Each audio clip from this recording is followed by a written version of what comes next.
Sudah terlihat teman-teman?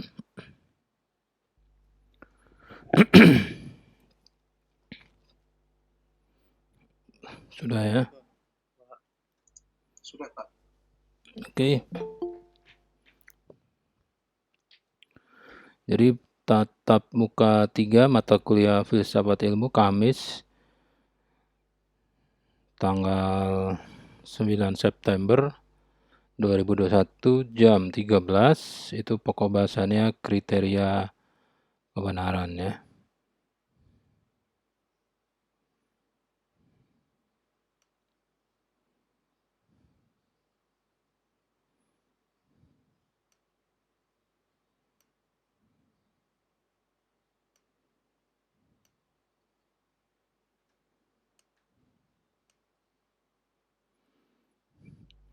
Tujuan perjalanan, tujuan perkuliahan. Ini materialnya sudah bisa dilihat di Google Classroom ya. Jadi tujuan instruksional tatap muka 3 setelah teman-teman mahasiswa mengikuti tatap muka 3 ini dapat menyebutkan kriteria kebenaran ya. Mendefinisikan kebenaran, menjelaskan jalan pikiran yang digunakan untuk mendapatkan pengetahuan yang benar. Terakhir menjelaskan cara membuktikan kebenaran suatu hasil proses penalaran.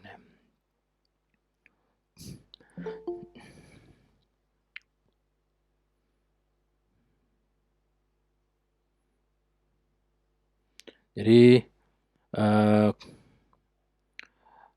awalnya begini ya, banyak sekali suatu pernyataan atau suatu kesimpulan atau suatu apa ya,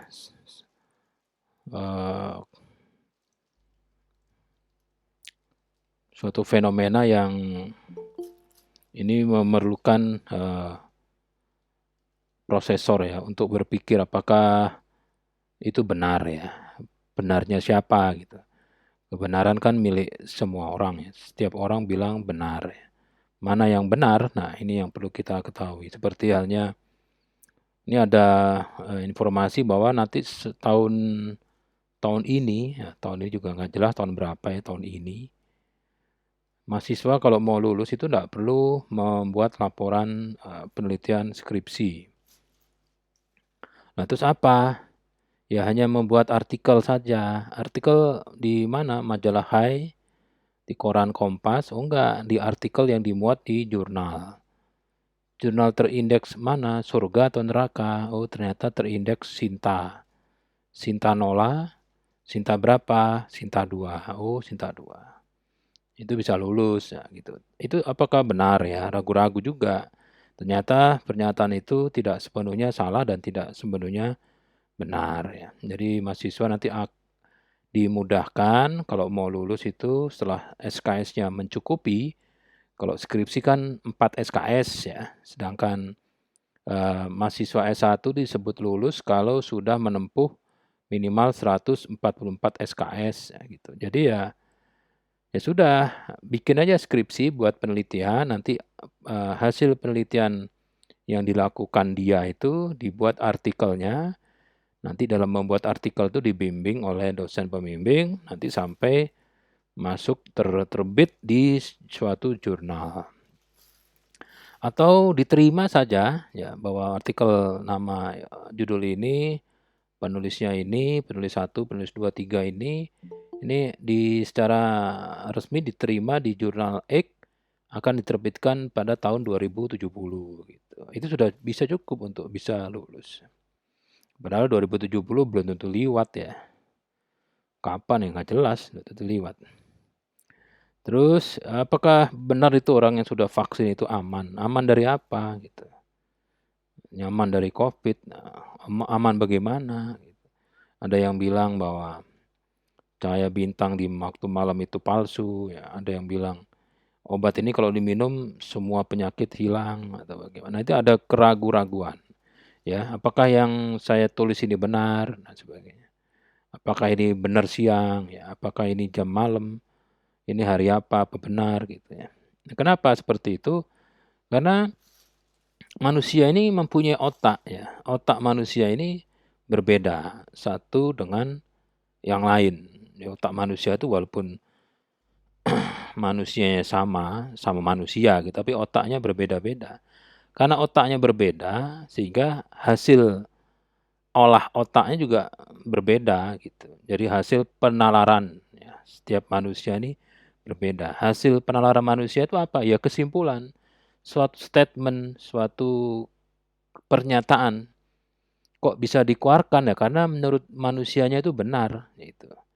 Jadi hasil proses berpikir dari seseorang itu disebut benar karena benarnya sendiri. Jadi manusia itu mempunyai kebenaran. Jadi kalau bawa mobil, bawa motor, parkir di kampus kerajaan UNJ, parkir seenaknya, itu sebenarnya dia gitu. Nggak tahu kalau dia memakan 2 space parkir misalnya.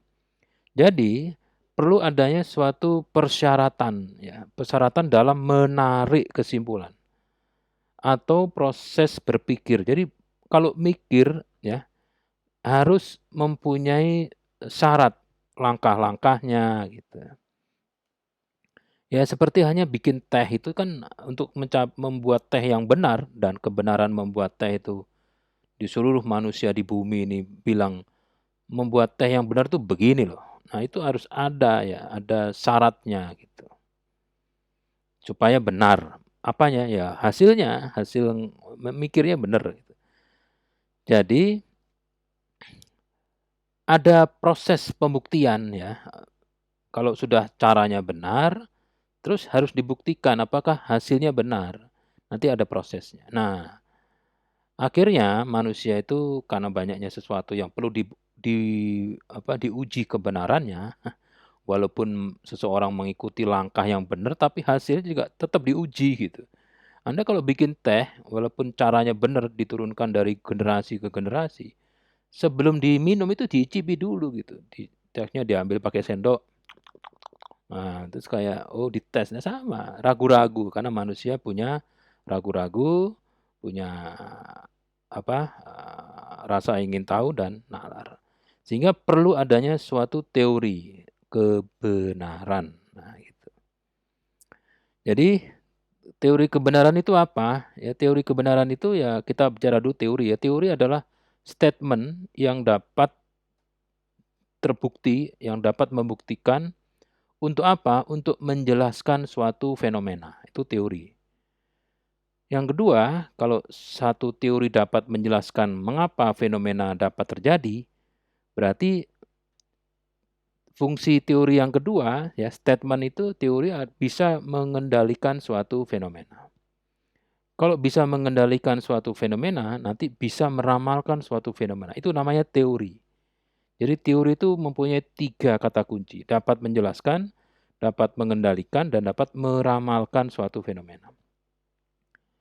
Itu teori. Jadi kalau ada orang yang bisa memindahkan hujan, itu dia sudah belajar, mempelajari, paham sampai teori praktek, teori hujan. Jadi hujan di suatu lokasi sama dengan ada persamaannya. Dari ada numerator, ada denumerator. Jadi kalau mau membuat hujan di suatu tempat, itu ada 17 variabel. Kalau mau di satu tempat hujan, berarti variabel keempat itu diisi kode GPS. Nanti rumusnya begini, nanti hujan di sana. Kalau mau hujan sampai banjir, itu variabel ketujuh. Tujuhnya dikurangi sampai mendekati sekian, nanti hujan yang banjir, dan seterusnya. Nah, karena dia punya persamaannya, jadi dia bisa mengendalikan. Dan dari persamaan itu dia bisa meramalkan. Jadi kalau nilainya ini begini, dikecilkan sampai 0, itu sana pasti hujan. Di sini enggak. Itu teori ya. Jadi teori itu 3, menjelaskan, mengendalikan, meramalkan. Jadi kalau cuma 1 bukan teori. Nah, ada teori kebenaran. Untuk apa? Untuk membuktikan ya, untuk membuktikan suatu hasil penarikan kesimpulan dari hasil proses berpikir itu benar. Gitu. Jadi kalau mau mencoba teh ini benar apa enggak, Anda menggunakan teori kebenaran ini. Ada 4 teori kebenaran yang ada di muka bumi. Yang pertama namanya teori kebenaran koherensi. Jadi teori koherensi. Koheren atau sesuai. Sesuai itu sama lah. Sama, sesuai, itu ya equal, gitulah. Yang kedua ada teori korespondensi. Hobinya apa? Koresponden, Pak. Wah, jadi sering berkirim surat. Zaman dulu, Pak, zaman old, zaman now nggak pakai gitu, Pak. Zaman now sekarang pakai Facebook, IG, bisa tuker-tukeran gambar. Ini Pak kuping, nah, misalkan gitu. Ya sudah. Jadi teori korespondensi. Korespondensi itu ngeling, berkoresponden, ya, atau berapa tuh? Berhubungan. Ya tentunya hubungannya erat, ya. Yang ketiga, ini teori pragmatis. Nah, ini kepentingan, teori kepentingan. Ini agak-agak ini ya, agak-agak ya memang seperti itu, benar kata Anda. Yang keempat, teori konsensus. Ini yang paling sesat, ya, teori konsensus. Nah, di masyarakat Indonesia plus 62 yang sudah 250 tahun dijajah Belanda, ini sering dan senangnya masyarakat itu menggunakan teori pragmatis dan konsensus. Sedangkan teori yang koherensi dan korespondensi, yang sebetulnya ini adalah teori untuk membuktikan cara berpikir atau hasil penarikan kesimpulan itu benar, itu malah jarang dipakai. Gitu. Nah, kita kayak apa sih ya? Kayak apa sih teori koheren dan korespondensi? Jadi, kalau Anda berpikir ilmiah, kayak apa sih? Ya, membuat laporan ilmiah kayak apa? Laporan penelitian skripsi. Itu disimpulkan dari hasil penalaran atau hasil proses berpikir, ya, menggunakan dua logika. Logika deduktif dan logika induktif. Logika deduktif itu koherensi. Logika induktif namanya korespondensi. Jadi nanti kalau sudah ngambil metodologi, metode penelitian bukan metodologi, metode penelitian ini akan diulangi lagi. Kan ingat ya, mata kuliah filsafat ilmu itu mempelajari ilmu, ya. Jadi nanti kalau mau lulus itu ya harus ngambil filsafat ilmu, ngambil bahasa, ngambil logika, ya. Habis itu ngambil metode penelitian, statistik, udah bisa bikin skripsi. Itu rangkanya. Intinya apa? Ya mata kuliah bidang studi itu. Gitu. Nah, itulah makanya filsafat ilmu sekarang diberikan di semester 5. Kalau dulu semester 1. Baru lulus SMA, SMK, MA, masih belum pikirannya masih pikiran sekolah, ilmu apa sih? Mata kuliah apa sih ini? Ngerti cuman begitu selesai dibawa turun ke lantai 1, ketinggalan jatuh semua di tangga itu ilmunya. Yang pertama adalah teori koherensi, ya, teori koheren. Suatu pernyataan atau suatu kesimpulan atau suatu kalimat dianggap benar.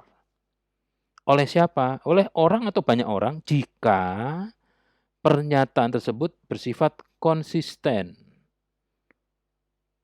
atau berhubungan atau paling tidak sama dengan apa? Dengan pernyataan sebelumnya yang sudah ada dan sudah terbukti benar. Gitu. Nasi bisa dimakan. Benar secara teori koherensi. Kenapa? Ya sebelum-sebelumnya orang makan nasi semua sehat-sehat, gede-gede seperti sekarang itu. Nah, gitu. Jadi teori pernyataan-pernyataan sebelumnya itu yang mana sih? Ya yang sudah ada, sudah terbukti benar. Misalnya apa? Ya hasil laporan skripsi itu sudah benar. Hasil laporannya bukan teorinya ya, hasil laporannya. Hasil laporannya benar, laporan tesis benar, disertasi benar. Nah, tesis, skripsi, disertasi itu kan membuktikan teori. Kok tahu? Ya itu kan bab 2-nya ada teori atau hasil penelitian orang lain. Jadi, hasil penelitian dan teori yang sudah dipakai di bab 2 itu sudah pasti benar. Karena sudah memang benar sejak dulu. Atau artikel, publikasi, jurnal, atau seminar internasional. Itu hasil penelitiannya, itu benar. Itu teori koherensi bilang gitu. Jadi maksudnya kebenaran dalam teori koherensi itu adalah kesesuaian dengan pernyataan sebelumnya yang mempunyai kebenaran. Jadi sebelumnya itu sudah banyak pernyataan yang sudah pasti benar. Itu namanya kasanah pengetahuan ilmiah. Kumpulan buku, teori, hasil penelitian dan sebagainya yang terbukti benar, ya, terbukti benar. Ingat, buku belum tentu benar karena buku tidak diuji. Buku yang bagusnya kayak apapun itu tidak diuji, masih bagusan skripsi Anda diuji, dibantai di depan dosen. Kasih nilai. Kalau buku tuh bikin aja buku. Koping Ho, Pangeran Melar, Gundala, Putra Petir. Itu enggak diuji ya. Buku komik, buku Conan itu enggak diuji gitu. Atau cerita silat dan sebagainya. Jadi suatu proposisi atau suatu pernyataan bersifat koheren atau konsisten itu dengan pernyataan sebelumnya benar sudah benar. Ini menggunakan logika deduktif ya, koheren itu. Kayak apa sih? Deduktif terus. Misalnya gini, kita tahu bahwa pemerintah itu ada yang ngurusi, jadi bagian dari kerajaan ini ya, kerajaan Indonesia ini, ada yang ngurusi dosen sama mahasiswa, namanya kementeriannya Mas Menteri itu. Jadi di situ ada sistem ya. Kalau jadi dosen itu nanti dapat nomor induk dosen nasional, NIDN. Mau swasta mau negeri itu punya nomor induk dosen nasional. Jadi kalau orang mau jadi dosen itu nanti daftar ke suatu perguruan tinggi atau akademi, nanti oleh adminnya akan dicarikan, akan didaftarkan NIDN-nya. NIDN itu suatu nilai atau angka unik. Ya, unik. 8 digit unik. 8 digit sekitar 6, 7, 8, 10 digit. 10 digit unik. NIDN saya itu 00, 14, 02, 67, 06. Nggak mungkin sama. Mungkin depannya sama, tapi belakangnya nggak mungkin 06. 06 itu nomor saya. Ada yang nomor 7, ada. 01 ada, persis. 00, 14, 02, 67, 01. Itu sama, tapi bukan saya. Jadi orang yang kerja di dosen perguruan tinggi negeri, tanggal lahirnya 14 Februari tahun 67, nomornya ada 17 orang ya, 01 sampai 17. Jadi kalau ada orang ngaku dosen, namanya siapa? Gempur S. S-nya siapa? Soeharto. Oh, Gempur Soeharto. Dosen mana? Dosen Akademi Angkatan Langit Surabaya. Itu punya NIDN loh. Benar. Kenapa? Ya karena dosen itu punya NIDN. Dibuka di PDPT Dikti, ketik Gempur Soeharto, ternyata benar terdaftar sebagai dosen mata kuliah Filsafat Ilmu di Akademi Angkatan Langit Surabaya. Nomor NIDN-nya sekian, benar. Terus ada lagi, semua mahasiswa itu mempunyai nomor registrasi. Itu benar. Jadi kata kunci atau primary key ya, sebagai database di si akadnya UNJ itu, si akadnya UNES, si akadnya apapun yang ada di Indonesia, itu nomor registrasi bukan nama. Nama bisa jadi sama, tapi registrasi nggak mungkin sama. Jadi kalau ada mahasiswa ngaku mahasiswa, misalnya nama Ganyang RA, mahasiswa, iya, nomor registrasi apa itu? Waduh, nggak punya. Saya emang nggak punya. Lupa kali, atau sengaja menghilangkan atau tidak mengingat, enggak. Kalau memang dia tidak punya registrasi, bukan mahasiswa. Kok benar statement itu? Ya, teorinya semua mahasiswa mempunyai nomor registrasi. Gitu. Itu contoh teori koherensi. Ada lagi statement bahwa saat kita berdiri di suatu posisi di bawah langit jam 7 pagi saat matahari bersinar. Jadi posisi matahari pagi jam 7 di suatu posisi di langit di atas kepala kita dengan sudut tertentu itu palsu. Kenapa kok palsu? Loh sebetulnya posisi matahari tidak di situ tapi di atasnya. Loh kok bisa begitu? Nah, gini loh. Jarak matahari ke bumi itu 149,6 juta kilometer. Itu ada teorinya sudah benar. Siapa yang ngitung ya nggak tahu, tapi ada teori sama hasil penelitian yang menghitung itu benar. Ya salah-salah 10 mili kan juga nggak ada efek. Yang leleh juga sampai sana. Terus kecepatan cahaya ya di ruang hampa itu 300.000 kilometer per detik. Ini juga benar. Dan sampai sekarang belum ada hasil penelitian yang menolak atau membantah itu. Sehingga kalau dua statement itu benar, berarti matahari itu cahayanya sampai bumi 500 detik. Karena kecepatannya seperti itu. Jadi 8 menit 20 detik cahaya matahari merambat sampai ke mata manusia yang sedang berdiri di atas permukaan bumi. Jadi benar, iya benar, posisi matahari itu di atasnya selama 500 detik gitu, itu benar. Apalagi ada yang ngomong, kalau Anda melihat cahaya bintang di waktu malam itu penuh kepalsuan. Gitu loh. Kenapa? Wah, apalagi cahaya bintang yang jaraknya katanya 10.000 tahun cahaya. Bintangnya mungkin sudah tidak ada. Cahayanya nyampe, bintang sudah kiamat, sudah hilang.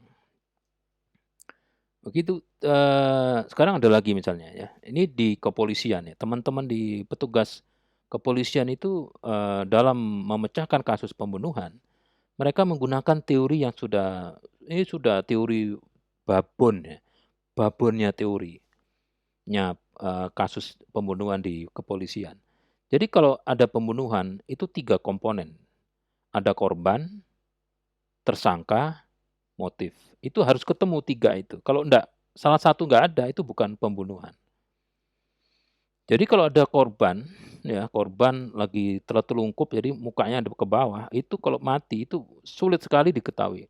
Kalau ada korban matinya hadap ke bawah, ke tanah, bukan ngadep ke atas, itu peluangnya, pembunuhnya itu sering sekali dalam banyak kasus ya, statistik itu tidak diketahui siapa yang bunuh.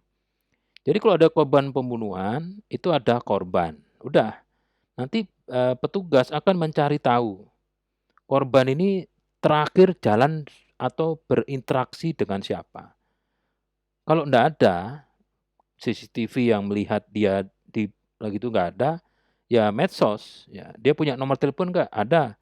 Orang Bariskim nomor teleponnya dimasukkan ke database, terus dia nanti ketemu akunnya, dia punya akun Pak Cebok, orang Pak Cebok panggil, situ Pak Cebok akun ini, oh nggak boleh Pak, itu kerahasiaan. Situ mau buka lapak di Indonesia, oh mau Pak, ya kasih tahu, ini akun ini tadi jam 10 ngomong sama siapa, oh chatting sama ini. Wah ini tuh chatting terakhir, ini suspek. Kalau dia punya IG, nah, orang IG, admin IG panggil, tolong IG-nya dibuka, dia sedang komentari suatu grup Pak, grupnya mana? Ini Pak, wah panggil. Jadi nanti dari semua cara itu akan diperoleh tersangka. Nah, tersangka nanti ada banyak, nanti mengerucut sehingga jadi satu atau lebih, tapi yang sudah pasti benar karena didukung oleh 2 buah bukti yang bisa bicara. Jadi bukti aktif, bukti yang bisa ngomong sendiri ya. Anda pasti tahu ya, bukti yang bisa ngomong sendiri itu pasti tahu. Nah, korban tersangka dapat, baru cari motif. Kalau motifnya tidak pernah ketemu sama sekali, itu kecelakaan murni. Nah, gitu. Jadi kalau ada korban kecelakaan di jalan raya, yang nyupir kontainer itu nabrak pejalan kaki, itu harus tidak boleh saling kenal gitu. Kalau enggak kenal, sama sekali enggak kenal, itu benar-benar kecelakaan. Tapi kalau saling kenal dan motifnya sejak SD emang musuh bebuyutan, itu bukan korban kecelakaan lalu lintas, tapi memang diduga memang dibunuh. Itu menggunakan teori koherensi. Dan nanti di pengadilan, statement-statement yang dijadikan untuk memutuskan itu diuji kebenarannya dalam proses sidang. Nah, kalau sidang yang lain-lain.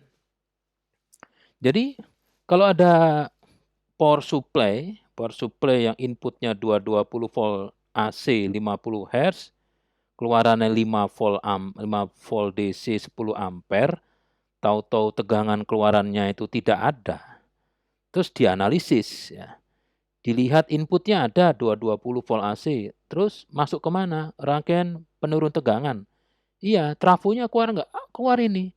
20 volt, 20 ampere keluar. Setelah itu masuk ke mana? Rectifier. Keluaran rectifier 0. Nah, berarti rusak rectifiernya. ini mempunyai kebenaran teori koherensi dalam menarik kesimpulan. Kenapa? Ya, karena rectifier dalam sistem power supply itu berfungsi sebagai merubah tegangan AC bolak-balik menjadi tegangan DC, tapi masih ada posisi atasnya, masih ada gelombangnya gitu. Seharusnya outputnya nggak gitu, Pak. Seharusnya outputnya positif, gelombangnya hanya positifnya aja yang keluar. Ini sama sekali nggak ada, berarti rusak. Begitu itu pun masih ragu-ragu ya. Begitu dicoba, dicoba sama nanti ya, itu benar. Itu mempunyai kebenaran koherensi. Nah, untuk supaya jadi ilmiah ya, setelah diuji menggunakan teori kebenaran koherensi, itu harus dilanjutkan dengan statement menguji secara teori korespondensi. Korespondensi itu apa sih? Koresponden ya. Suatu pernyataan disebut benar jika pengetahuan di dalam pernyataan tersebut, jadi konten ya, materi atau substansi pernyataan tersebut berkorespondensi dengan objek yang dituju oleh pernyataan tersebut. Ini agak bulat ya itunya definisinya. Gampangnya begini. Adanya kesesuaian atau persamaan antara pernyataan dengan kenyataan. Jadi ini untuk teori korespondensi ini hanya bisa dipastikan kebenarannya jika dicoba sendiri. Jika dilakukan sendiri namanya empiris. Jadi objeknya itu objek empiris, sudah dialami sendiri. Ini menggunakan logika induktif. Jadi korespondensi itu berkorespondensi dengan hasil yang pernah dia lakukan atau kelompok orang yang pernah lakukan hasilnya sama. Berarti benar. Jadi kalau orang yang belum pernah melakukan sendiri itu tidak boleh ngomong ini salah, ini benar. Hanya boleh secara deduktif atau secara koheren. Tapi tidak boleh bilang secara korespondensi. Misalnya gini, ya. Misalnya gini. Satu orang ini pernah membakar 10 buah 10 jenis logam, ya. Jadi besi dipanaskan meleleh, emas dipanaskan meleleh, ya. Aluminium dipanaskan meleleh. Terus ada pisau. Pisau dilihat terbuat dari besi. Ini pisau kalau dibakar meleleh, betul apa enggak? Betul. Loh, kok tahu? Nah, ini tahu karena apa? Bukan secara deduktif ya. Bukan secara teori, dia nggak tahu. Tapi saya pernah ngalami. Saya membakar besi. Besi kok dibakar, itu meleleh. Nah ini kan pisau. Terbuat dari besi. Ya kalau pisau dibakar, berarti kan sama dengan bakar pisau. Saya pernah bakar pisau meleleh. Gitu. Jadi kebenarannya karena dia pernah melakukan sendiri. Tapi kalau pisau yang dipakai untuk berenang ini tidak bisa meleleh. Kok tahu? Karena dia bukan pisau, dia itu bahannya keramik gitu. Kalau keramik itu bukan besi, bukan besi ya, saya tidak tahu. Besi dipanaskan meleleh, kalau keramik saya belum tahu. Jadi ini selama ini karena bukan besi ya, nggak meleleh. Nah, coba dong ambilkan atau belikan peluru kaliber 9 mili. Loh, untuk apa? Untuk Glock 17-nya Yang Mulia. Loh, kok tahu? Kalau Glock 17 itu yang punya Mulia itu pelurunya 9 mili. Ya, karena dia punya pistol Glock G17. Glock 17 itu memang pelurunya kaliber 9 mili, jadi 9 kali 19 mili. Dia punya gitu. Karena kalau dia belum pernah punya, orang yang belum pernah punya atau menggunakan Glock 17 ya tidak bisa ngomong itu benar salah. Hanya bisa mengacu ke teori kebenaran koherensi, mengacu ke teori ya begitu. Atau gampang gini deh. Jakarta tuh ibu kota negara Indonesia loh, bener nggak? Bener.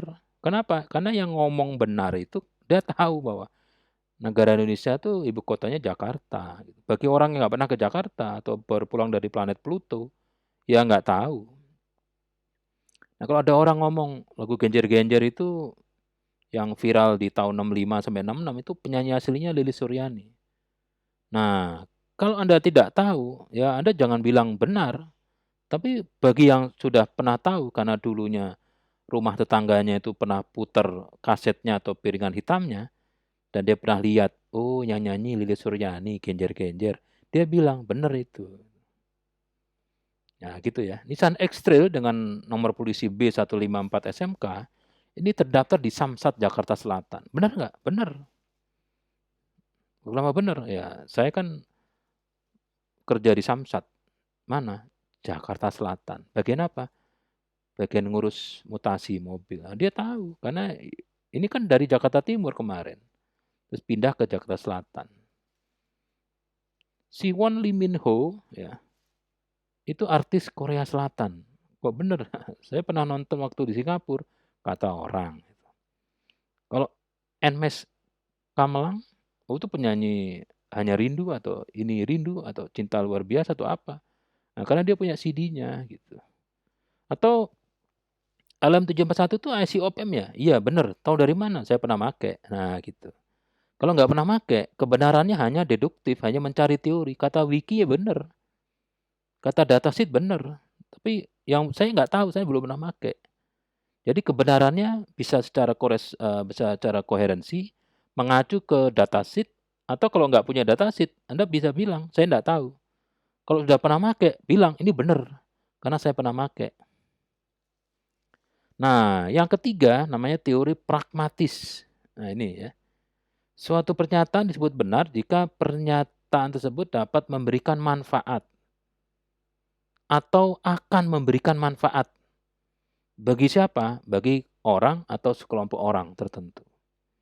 Jadi kebenarannya ini bisa pemikirannya atau akan dapat memberi manfaat itu disebut benar. Ini tidak menggunakan deduktif atau induktif dalam menarik kesimpulan.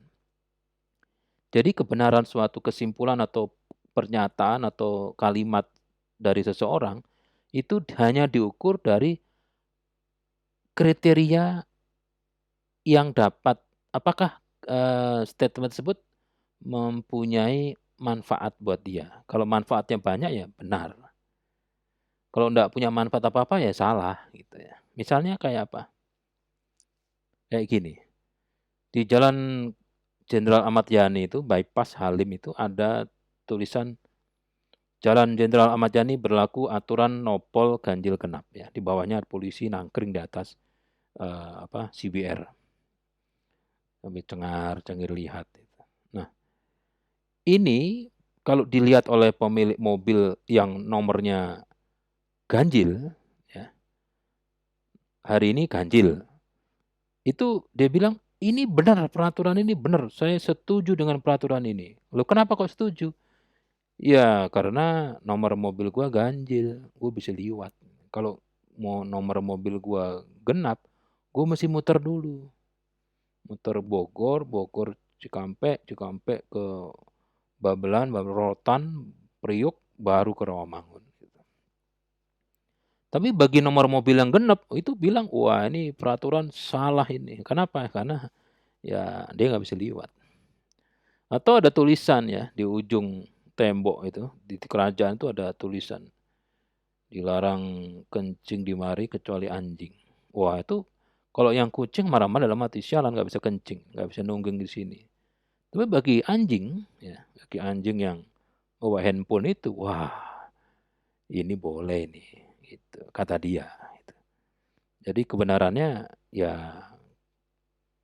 kalau anjing boleh kencing di situ. Atau ada skema ya, skema. Jadi ada sistem pengubah cahaya menjadi air. Di situ perlu power supply. Power supply-nya ternyata menggunakan 7805 gitu. Terus ditanya, ini 7805 fungsinya untuk regulator? Iya. Bener. Kenapa nggak pakai yang lain? Ya bener ini. Loh kenapa? Ya karena saya pakai gitu. Karena hanya ini yang sempat saya bikin gitu. Kalau yang bagus lagi banyak, cuman saya nggak sempet adanya ini ya. Zaman serba pembatasan begini akhirnya hanya bisa beli online ya. Sisanya cuma segitu ya. Beli aja 7805 gitu. Sebenarnya yang bagus banyak, yang cocok lebih tepat banyak, tapi adanya cuman ini, jadi bener, gitu. Lu kok pakai sepatu kayak begitu, ini kan kondangan. Ini bener nih, kenapa bener? Ya adanya cuman itu sepatunya, gitu. Makanya jangan komentar ke orang kok pakai sepatu kayak begitu, ya dia punyanya itu, ya dibilang itu yang bener. Apalagi yang ini nih, sesat ini, ya, sesat. Jadi habis kering kerontang, ya panas bukan main, terus hujan, di kampus tuh hujan, di kerajaan tuh hujan, sore-sore mahasiswa pulang. Udah capek-capek ya, pulang hujan, udah bagus ini pulang, ini sejuk di jalan gitu ya. Naik ke lantai gedung parkir spiral, helmnya hilang.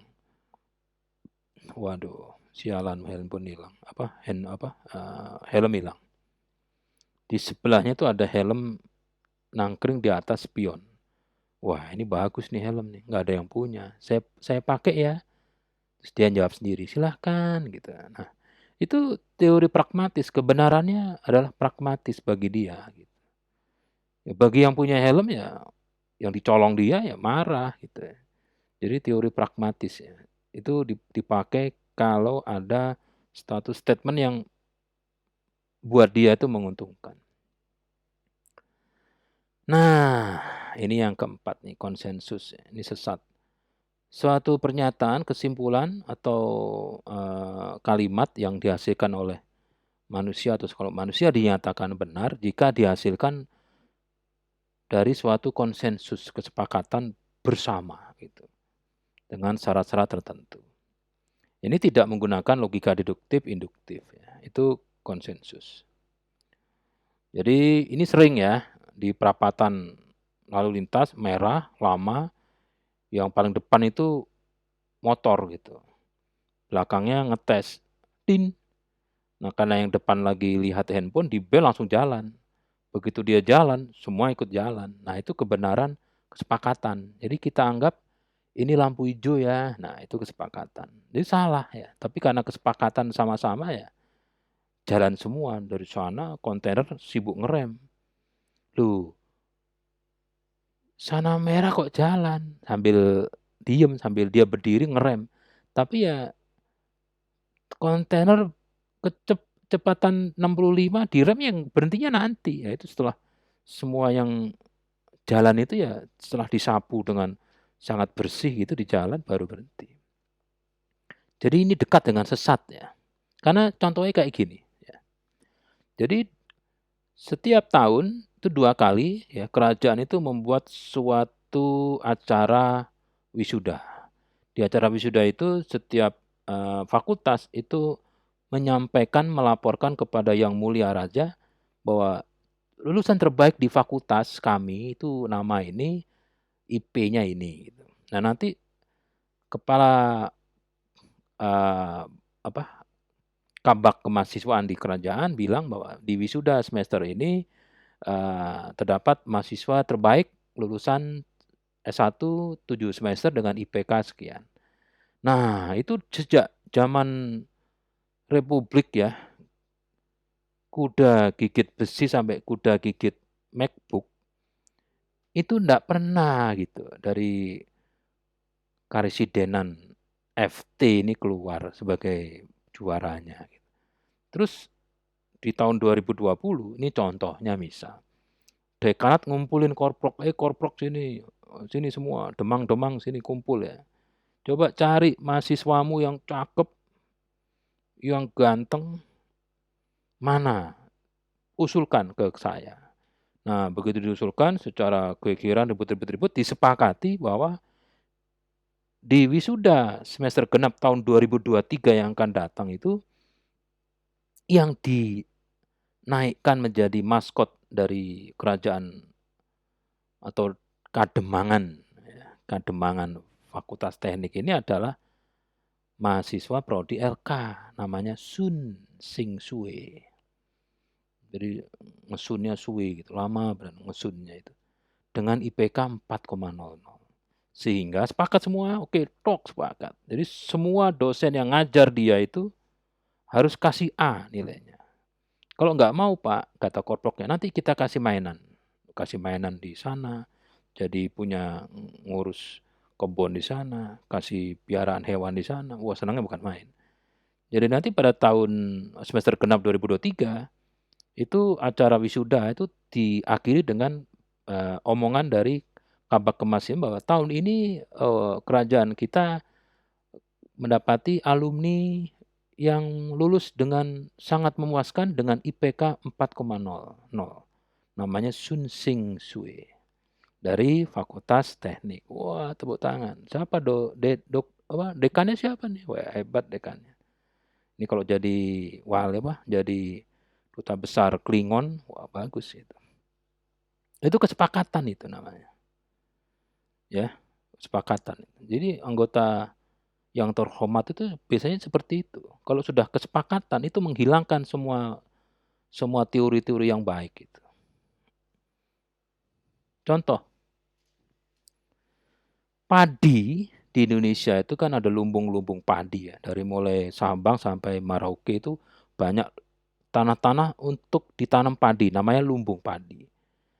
Nah, karena ini luasnya seginian banyak sehingga perlu disepakati bibit padi yang ditanam di semua sentra lumbung padi di Indonesia. Setelah diputuskan dalam rapat berhari-hari, ya, butuh waktu lama, tahun 78, disahkan tahun 79 bahwa varian padi IR17 yang diputuskan ya oleh kementerian terkait, semua kepala desa, semua gubernur wilayah itu harus disepakati ditanam di semua wilayah lumbung padi di Indonesia.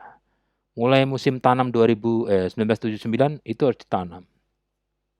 Nah, penentuan bibit padi varian IR17 itu tidak menggunakan kebenaran secara keilmuan, secara deduktif atau dari hasil penelitian mandiri atau secara korespondensi atau secara induktif, tapi sebagai kebenaran konsensus itu.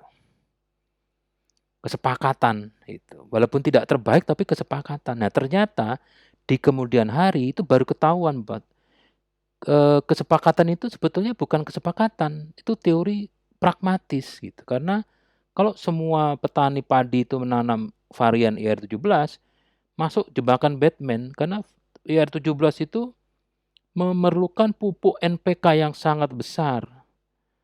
Sedangkan petani beli pupuknya berat ya, mahal ya, bukan berat, mahal. Mana yang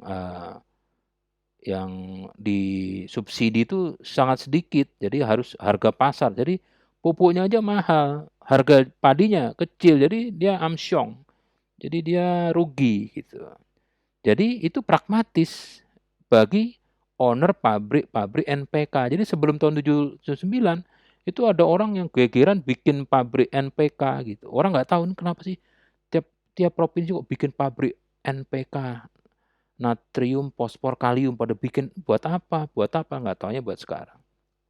Gitu ya. Jadi nanti itu contoh ya, contoh. Jadi kalau misalnya ada ini harus menggunakan tabung gas melon. Ya coba sih lihat kesepakatan itu benar apa enggak sekarang. Itu ternyata begitu semua pakai melon, nah mulai melonnya jadi apel dan sebagainya.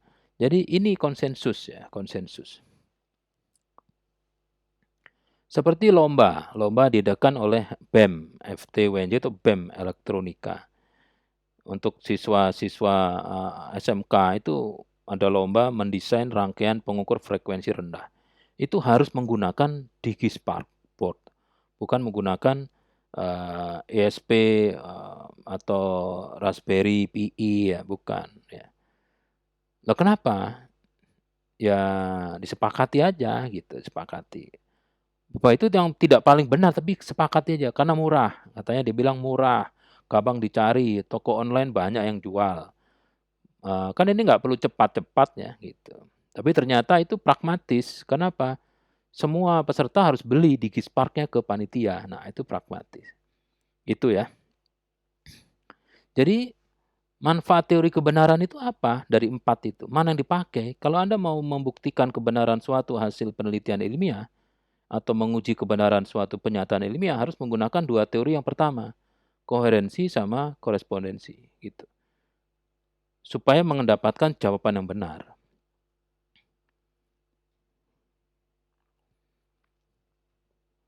Nah, sekarang bagaimana caranya gitu, ya? Bagaimana caranya? Ini ya, pakai teori koherensi sama teori korespondensi. Hindari penggunaan teori pragmatis dan teori konsensus. Nah, gitu.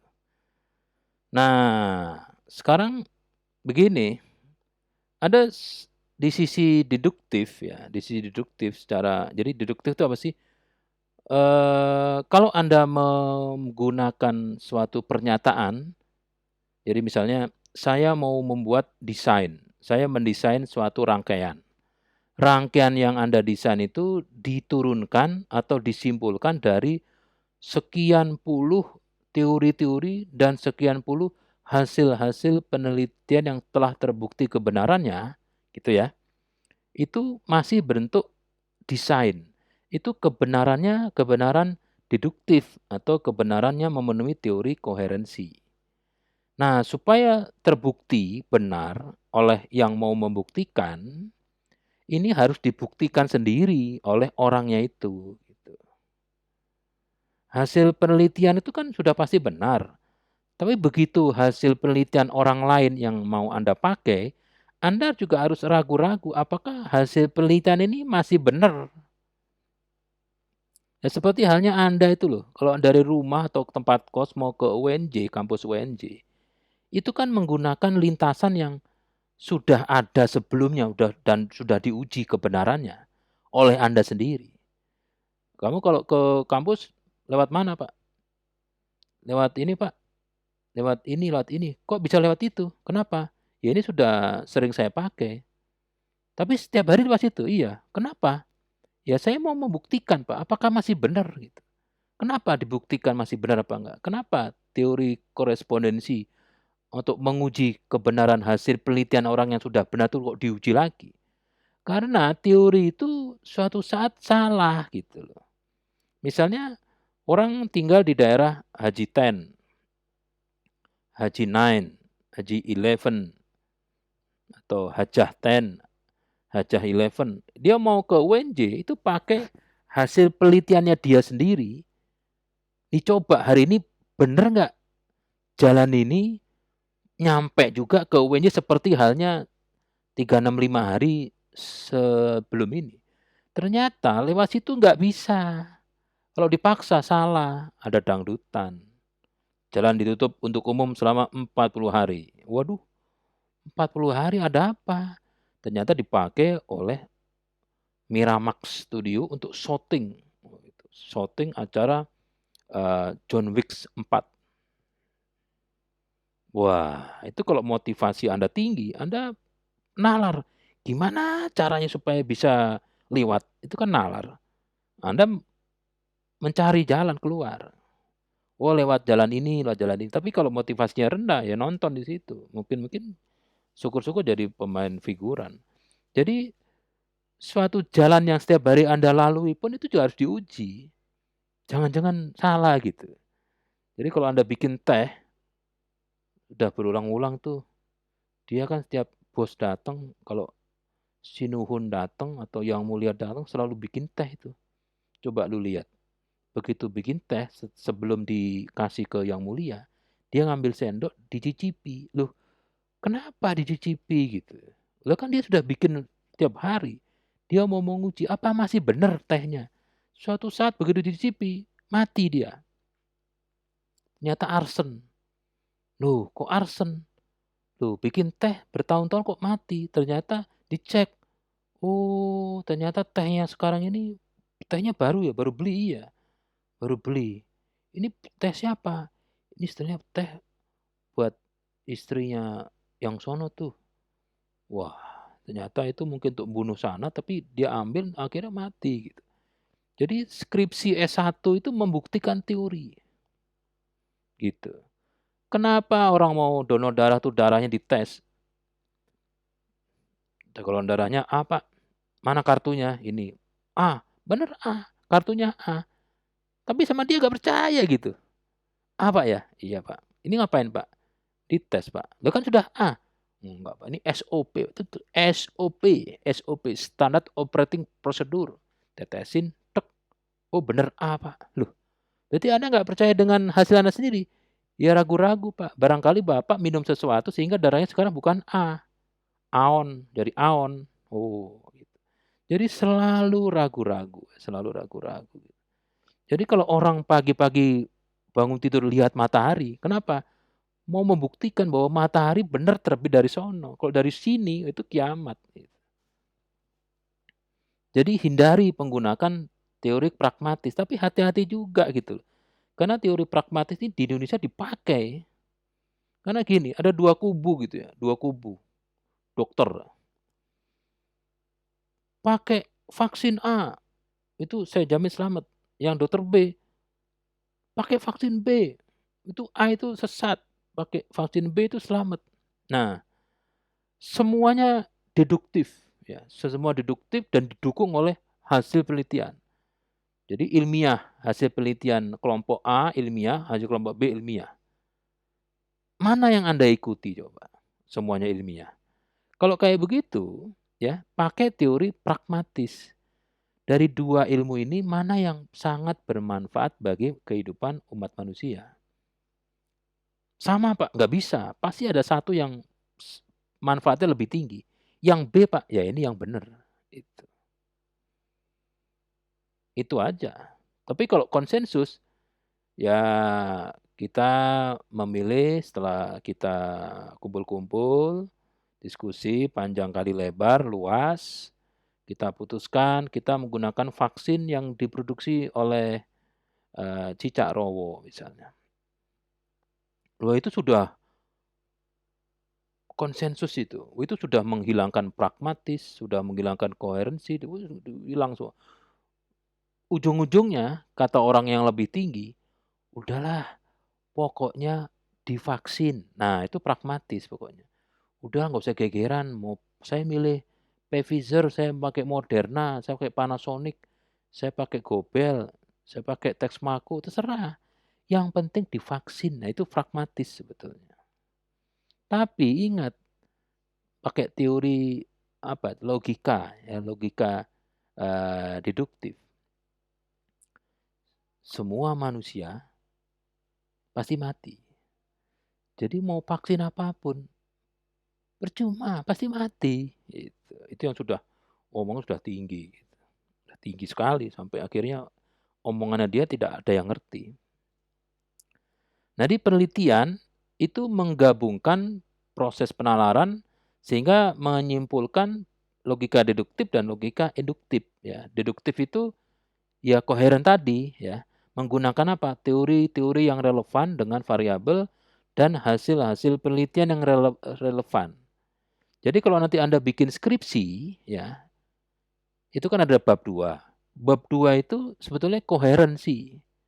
Bab 2 itu deduktif. Bab 2 itu Anda harus mencari teori satu variabel minimal 4 teori. Kalau S3 tangannya nggak muat, 16 teori. Satu variabel harus 16 teori. Dan teori itu harus benar. Dan harus ada 4 teori yang menyanggah itu. Nah, terus hasil penelitian yang mendukung itu ada 10 dan ada minimal 2 hasil penelitian yang menyanggah itu. Jadi dari hasil penelitian dan teori yang mendukung, Anda membuat suatu desain penelitian. Nah, saya mau begini. Itu bab 2 nanti di bawahnya namanya kerangka berpikir. Itu desain kesimpulan yang mau Anda buat, Anda usulkan mengacu ke kebenaran deduktif. Ini desainnya, Pak. Iya, Pak. Dapat dari mana? Dari teori, bla bla bla bla. Hasil penelitian ada, dari seminar, artikel segala macam disimpulkan ini desainnya. Udah dicoba? Belum. Terus kapan nyoba? Minggu depan, Pak. Nunggu surat dari Yang Mulia. Jadi minggu depan itu bab 3. Bab 3 itu metode penelitian sama hasil penelitian itu diuji sendiri oleh peneliti namanya empiris, untuk mendapatkan data empiris itu ini namanya induktif. Nanti hasil kesimpulannya secara teori benar, ya, secara deduktif benar, disimpulkan sendiri, dijalani sendiri oleh penelitinya benar. Nah, sudah, kebenarannya sudah bagus, sudah hakiki. Karena menggunakan deduktif dan induktif, menggunakan teori koherensi, kebenaran, dan teori korespondensi. Dan penelitian itu tidak ada, teori pragmatis itu tidak ada. Pragmatis itu hanya manfaat penelitian. Kalau Anda baca skripsi itu ada bab 1.4 manfaat penelitian. Itu harus ada. Kalau nggak ada buat apa gitu. Manfaat penelitian ini supaya saya bisa lulus, nggak apa-apa gitu.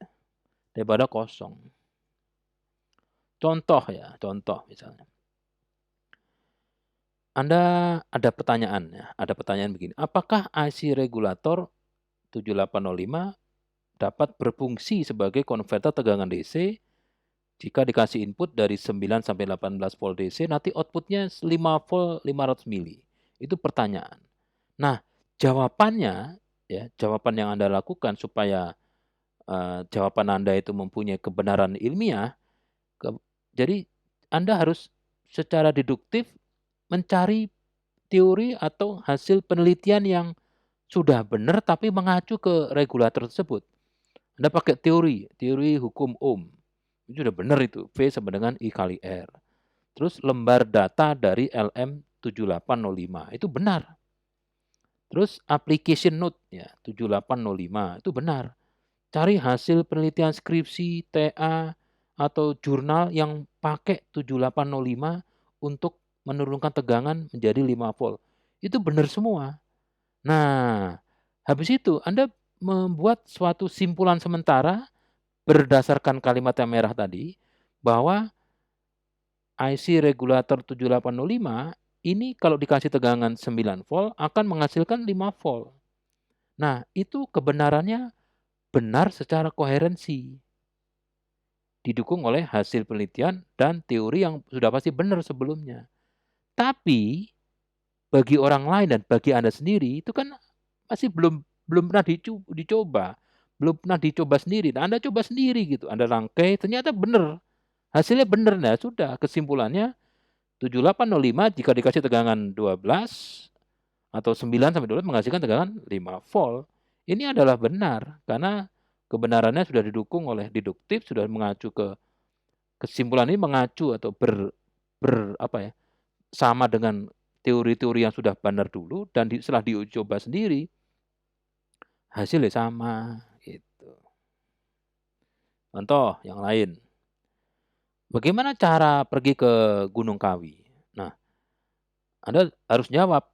Sebelum jawab, Anda lihat dulu data-data. Gunung Kawi di mana sih? Oh, ternyata Gunung Kawi itu di Jawa Timur. Di Jalan Malang Blitar. Itu ada Gunung Kawi di situ. Itu benar karena di peta ada. Terus kalau di suatu peta ada tempat, berarti pakai mode transportasi apa bisa ke situ? Anda baca-baca, oh kalau pakai pesawat dari Jakarta turun Malang, nanti Malang naik bis ke Blitar, turun di tengah. Atau dari Jakarta naik pesawat ke Surabaya, dari Surabaya naik bis atau naik kereta api turun di Blitar.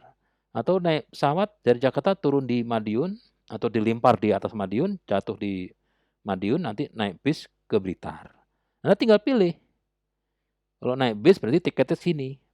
Oh, berarti dari semua teori-teori dan hasil penelitian orang yang pernah ke Gunung Kawi itu bilangnya begini, Anda menyimpulkan, Anda mendesain kalau ke Gunung Kawi itu dari Rawamangun aja naik Lorena turun di kaki Gunung Kawi. Itu berapa? 230.000. Nanti dari kaki Gunung Kawi naik angkutan pedesaan itu 20.000. Nah, Anda merangkai itu menjadi suatu hipotesis atau suatu jawaban sementara. Caranya begini, begini, begini. Itu benar-benar. Karena deduktif, mengacu ke hasil penelitian atau teori yang pernah benar, yang sudah benar. Nah, Anda uji sendiri gitu loh. Anda beli tiket, Anda pergi ke sana, ternyata benar ya. Jadi jawaban Anda benar itu secara ilmiah. Daftar pustaka menggunakan bab 2, Filsafat Ilmu, sebuah pengantar populer dari Pak Yuyun S. Surya Sumantri. Sisanya pertanyaan. Ada pertanyaan dari teman-teman?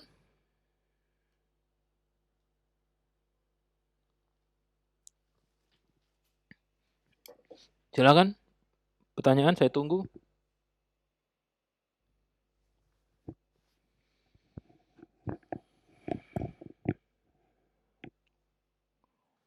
Masa segini banyak 37 mahasiswa enggak ada pertanyaan. Rugi Anda sendiri.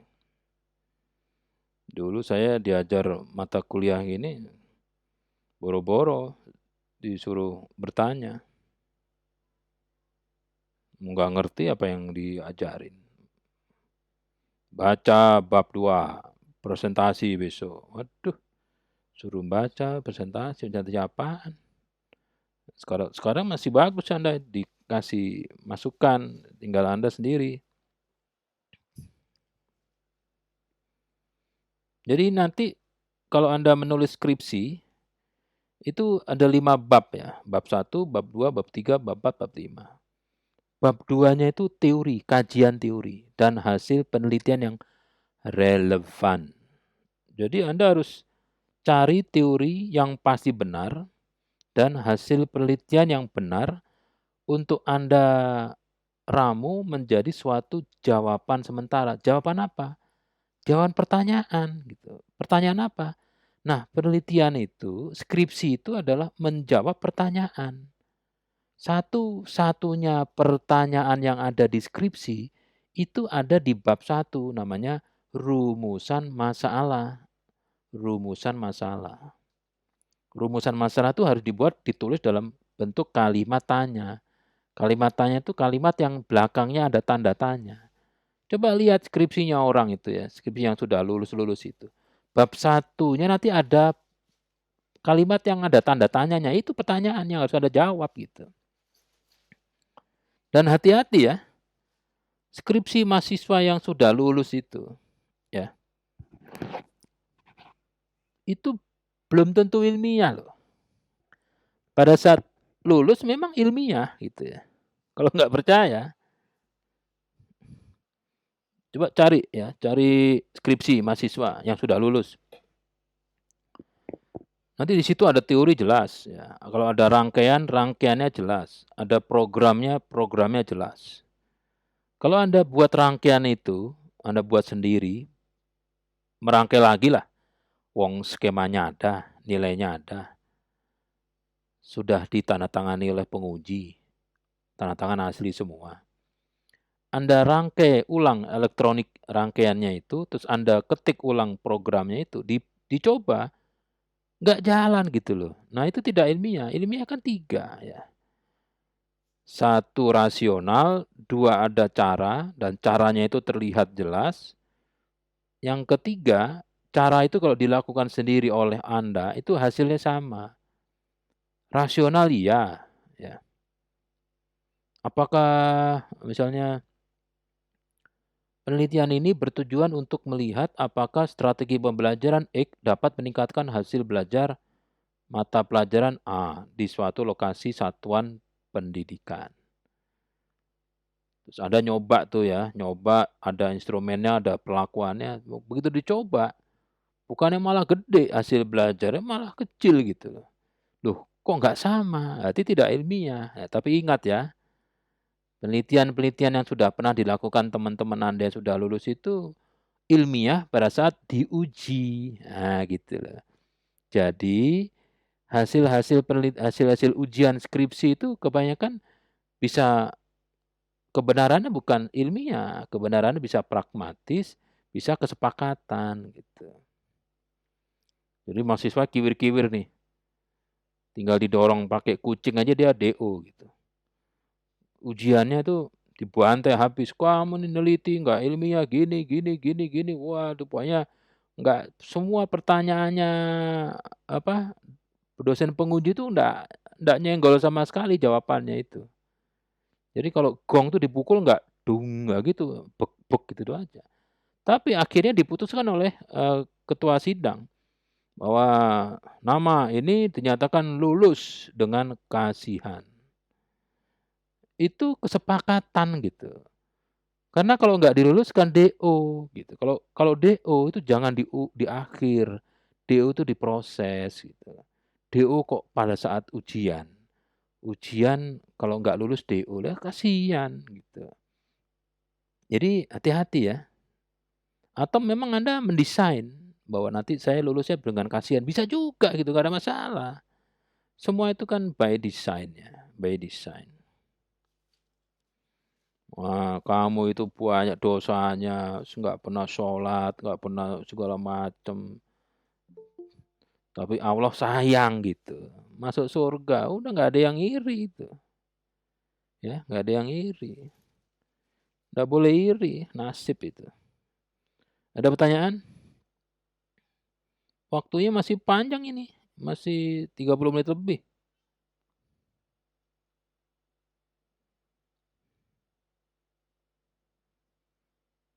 Jadi ingat ya, apa yang Anda lakukan setiap hari itu sebetulnya membuktikan teori atau hasil penelitian orang atau hasil penelitian Anda sendiri. Kalau Anda melakukan suatu kegiatan yang belum ada dasarnya, hati-hati. Ya, hati-hati. Kayak apa? Kayak gini misalnya. Pulang malam. Ini kalau lewat jalan biasa bakal ketemu kuntilanak atau dipalak sama itu orang orang gila. Terus pakai apa? Pakai jalan potong. Nah, kata kunci jalan potong. Jalan potong ini belum pernah Anda lewati. Berarti Anda tidak punya data empiris, tidak punya data deduktif, tidak punya data hasil penelitian orang yang lewat situ, tidak punya data teori-teori yang pasti benar. Jadi sama sekali itu baru sama sekali buat Anda. Anda lewat situ gitu. Ada yang jaga cucu iti sambil main handphone bilang, "Mau lewat sini?" "Ya, Bos." "Ya udah lewat aja. Tapi jangan balik lewat sini ya pulangnya." "Oke deh, hati-hati." Gitu. Nah, sampai di tengah-tengah perjalanan itu Anda tidak bisa balik tuh ya. Kira-kira hanya butuh waktu 2 menit lewat situ. Kalau yang lewat yang muter itu 1 jam. Anda lihat anjing. Anjing, tinggi besar, duduknya saja 1 meter. Anjing sedang duduk, tingginya 1 meter. Begitu Anda lihat dia lihat Anda gitu. Waduh, sama-sama ngelihat nih. Nah, terus dia ngejar Anda sambil memamerkan giginya itu. Wah, merenges. Waduh, itu udah siap nerekam Anda. Nah, Anda dalam waktu 5 detik itu berpikir mencari. "Hei prosesor," kata prosesornya, "ada apa? Tolong carikan data." Data apa? "Kalau dikejar anjing kayak begini, itu pernah nggak?" "Sebentar saya cari," kata prosesor. Ini cepat ya waktunya ya.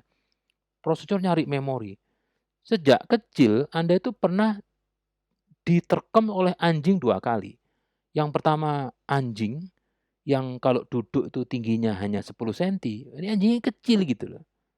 Sama anjing-anjingan. Anjing-anjingan yang kalau dikasih koin dia makan duit itu. Wah, nggak nemu kan akhirnya kan.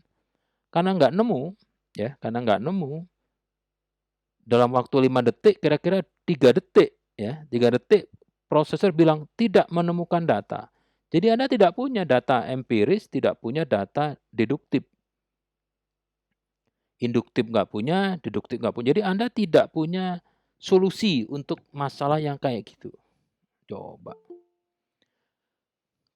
Kalau nggak punya solusi kayak begitu, ya, itu tubuh akhirnya menyuruh Anda untuk memilih 2.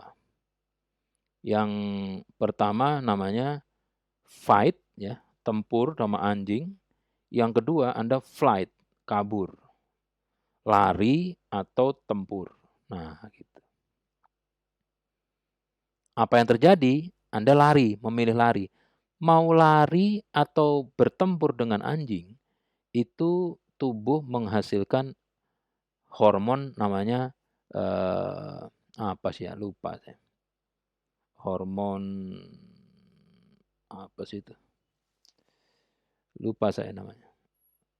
Nah, karena hormon itu keluar, akhirnya hormon itu akan menggerakkan otak, menggerakkan, syaraf untuk menyuruh enzim-enzim yang ada di otot untuk bekerja, gitu ya. Mematikan semua input ya, semua saraf-saraf penyakit sakit itu dimatikan, disable, terus Anda mengaktifkan saraf-saraf yang lain, sehingga Anda lari. Lari, ada tembok tinggi 2 meter, Anda lompat.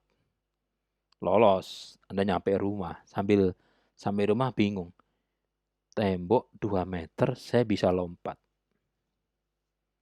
Kalau di hari yang biasa, jangankan lompat, bisa naik ke tembok 2 meternya nggak bisa. Tapi kalau saat kondisi yang begitu, ya itu bisa lompat. Nah, itu. Jadi tubuh itu punya solusi kalau kondisinya kayak begitu. Tapi jarang-jarang itu ya, jarang-jarang. Yang pernah mengalami kecelakaan, itu pasti pernah itu. Jadi kalau Anda mengalami kecelakaan, itu telinga Anda pasti nggak dengar. Jadi kayak bisu. Dunia itu bisu dan dunia itu slow motion. Namanya hormon apa sih, saya lupa. Hormon, jadi kalau orang dalam kondisi kejepit, dia akan keluar gitu ya. Itu, lupa saya. Tadi waktu masuk kamar mungkin kesandung pintu jadi itunya memorinya jatuh. Ada pertanyaan?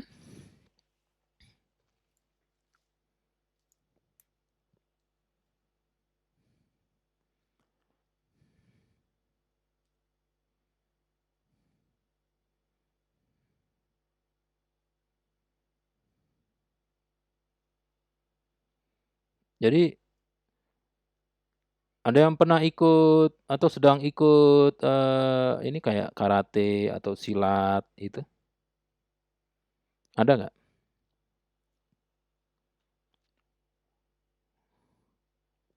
Ada, Pak. Oke, apa ini? Apa ininya? Namanya apa?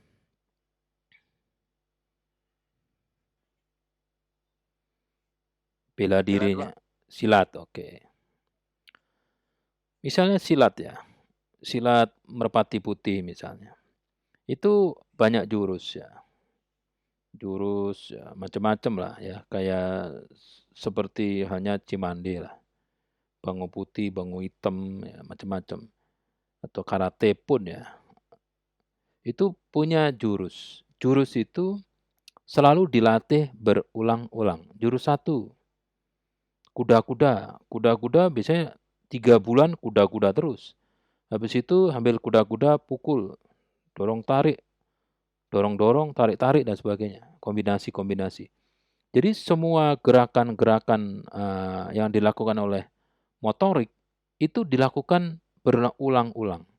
Sebetulnya ya, sebetulnya itu bukan melatih otaknya gitu. Yang dilatih adalah ototnya.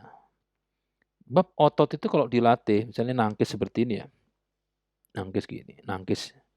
Nangkis itu yang dilatih bukan otaknya. Kalau otak sih udah tahu. Tapi yang dilatih adalah apa? Dilatih ototnya. Otot itu punya memori gitu. Jadi pada saat Anda lagi prosesornya lagi nyari ya, orang lagi berpikir ya, lagi nalar. Ini jam segini kapan mau nyampe? Pada saat ngomong kapan mau, pas saat mau gini, di depan Anda nonjok Anda langsung otomatis tangannya begini. Nah, ini adalah memori gitu. Jadi yang dilatih memorinya, bukan otaknya ya. Nah, kalau deduktif itu kan isinya menggunakan semua teori-teori untuk membuat kesimpulan, menolak. Tapi kecepatan salah ya. Kalau mencari data seperti itu ya lama, tapi otot ini cepat gitu. Cepat narik, begini, begini. Jadi pilot ya, pilot itu tidak mungkin ya terbang dengan mulus ya. Jadi pilot itu kalau sudah berapa ratus jam terbang dengan suatu pesawat, pilot itu kan satu pesawat ada 2 pilot ya, co dan main pilot, pilot dan co-pilot. Saat ini sejak tahun 2000 ya, tahun 2000 sejak, eee, satu kasus lah ya, itu usia pilot ditambah usia co-pilot itu maksimum 100 tahun. Jadi kalau ada pilot yang sudah 10.000 jam terbang, usianya 62 tahun, tapi memang dia pengetahuan sama keterampilannya bagus, tapi usianya 62 tahun, berarti co-pilot-nya harus sedemikian rupa usianya sehingga totalnya harus 100 tahun. Kalau totalnya 101 tahun, itu pesawat nggak boleh terbang gitu. Jadi itu tujuannya membatasi usia pilot. Jadi kok 50-50 boleh. Nah, pilot-pilot tersebut supaya pada saat terbang, ya, pada saat terbang misalnya, terbang pakai 2 engine gitu ya, pakai Boeing engine-nya 2. Tahu-tahu, dua-duanya mati engine-nya. Nah, begitu engine-nya mati, itu nanti pilotnya akan berusaha menerbangkan pesawat, terus co-pilotnya akan bertanya kepada yang punya pabrik pesawatnya. Pakai apa? Pakai buku. Coba cari kalau engine-nya mati, dia cari. Cepet tuh. Bukunya segini tebel, tapi dia punya trik. Oh ini, warna ini, itu warna mana yang warna mana merah tuh perilaku-perilaku pesawat yang berbahaya. Dilihat, engine 2 mati. Caranya, matikan semua engine. Nanti pilotnya matikan semua engine. Matikan engine 1, engine 2. Udah mati, tunggu 10 detik. Tunggu 9, 8, 7, sampai 0. Nyalakan engine 1. Itu ada step by step. Gitu ya. Nah, tapi kalau itu sudah pernah dilakukan, ya, itu akan lebih baik sehingga pilot-pilot itu dilatih di simulator. Jadi begitu mau pakai pesawat ini harus lulus 14 tes. Karena pesawat yang Anda mau piloti ini perilakunya punya statistik 14 kesalahan. Nah, jadi kesalahan 1 sampai 14 dilatih di simulator. Di simulator itu ya diuji. Jadi caranya kalau engine mati itu caranya begini loh. Aturan begini, baca ini itu step-nya by step. Jadi akan dia tenang. Jadi percobaan pertama crash.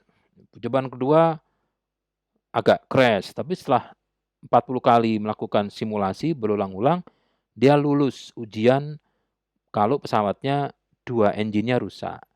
Jadi dia punya kemampuan, punya memori, jadi punya teori deduktif ya, teori bahwa kalau crash itu begini dan punya ya induktif ya, punya empiris. Jadi mengalami sendiri tapi di simulator bahwa pesawatnya engine-nya mati. Nah, itu kalau dia terbang dan suatu saat engine-nya mati, dia sudah punya keleluasaan, udah punya pengalaman, udah pernah nih kayak yang di simulator kemarin. Ini gini, jadi pelan dia tahu gitu. Ya hasilnya belum tentu benar. Ya, bisa aja nanti begitu dia crash beneran ya di pesawat itu, nah hasil data crash-nya itu dipakai oleh KNKT untuk memperbaiki sistem, solusi kalau engine-nya mati. Nanti pada saat pilot berikutnya dilatih, ini, ada perubahan standar operating procedure kalau engine-nya mati. Yang kemarin ini yang teman kita ini menyumbang satu, hasil yang sangat, signifikan. Nah gitu. Jadi apa? Pada saat mati minum dulu. Nah gitu. Jadi engine-nya mati, Min. Lihat, baca. Pertama, minum dulu. Oh, minum dulu. Gluk gluk gluk gluk gluk. Nah, baru matikan engine, matikan engine. Nah, gitu. Contohnya kayak begitu. Daripada nunggu Anda nggak tanya-tanya kan, akhirnya saya ngalur ngidul ngomongnya. Ada pertanyaan?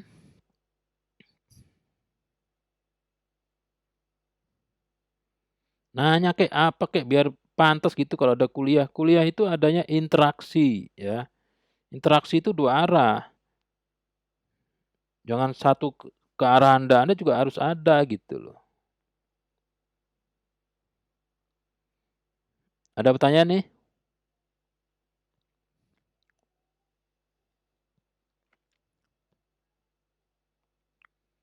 Waduh.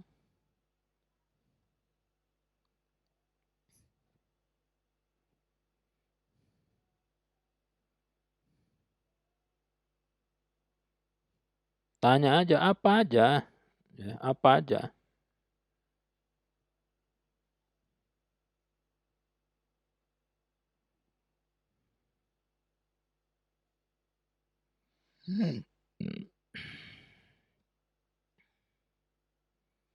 Jadi kebenaran itu yang benar yang mana? Ya, kebenaran itu ya nilainya bergeser gitu. Kebenaran tidak di suatu masa bisa saja berubah kebenaran. Jadi kita ini sekarang sedang menguji kebenaran.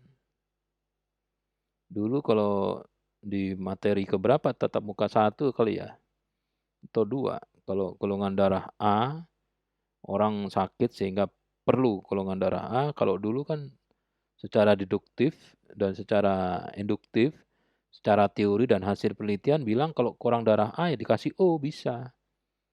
Tapi begitu tahun berapa banyak kematian. Kematian kenapa ini? Baru dikasih darah. Loh, darahnya kenapa? Kemarin kekurangan, Pak. Darahnya apa? A. Dikasih apa? O. Ternyata ada 1.000 orang yang meninggal seperti itu. Terus diselidiki, ternyata golongan darah A itu bukan A. Ternyata ada A negatif, ada A positif. Nah, kalau sekarang sudah berubah. Jadi teori yang dulu sudah salah. Ya, sudah salah, ada pembuktian, ada pembuktian S1, S2, S3 yang jadi kalau darah A itu harus dikasih A gitu. Jadi A ya A. A dikasih O masih mati. Ternyata benar didukung oleh banyak penelitian.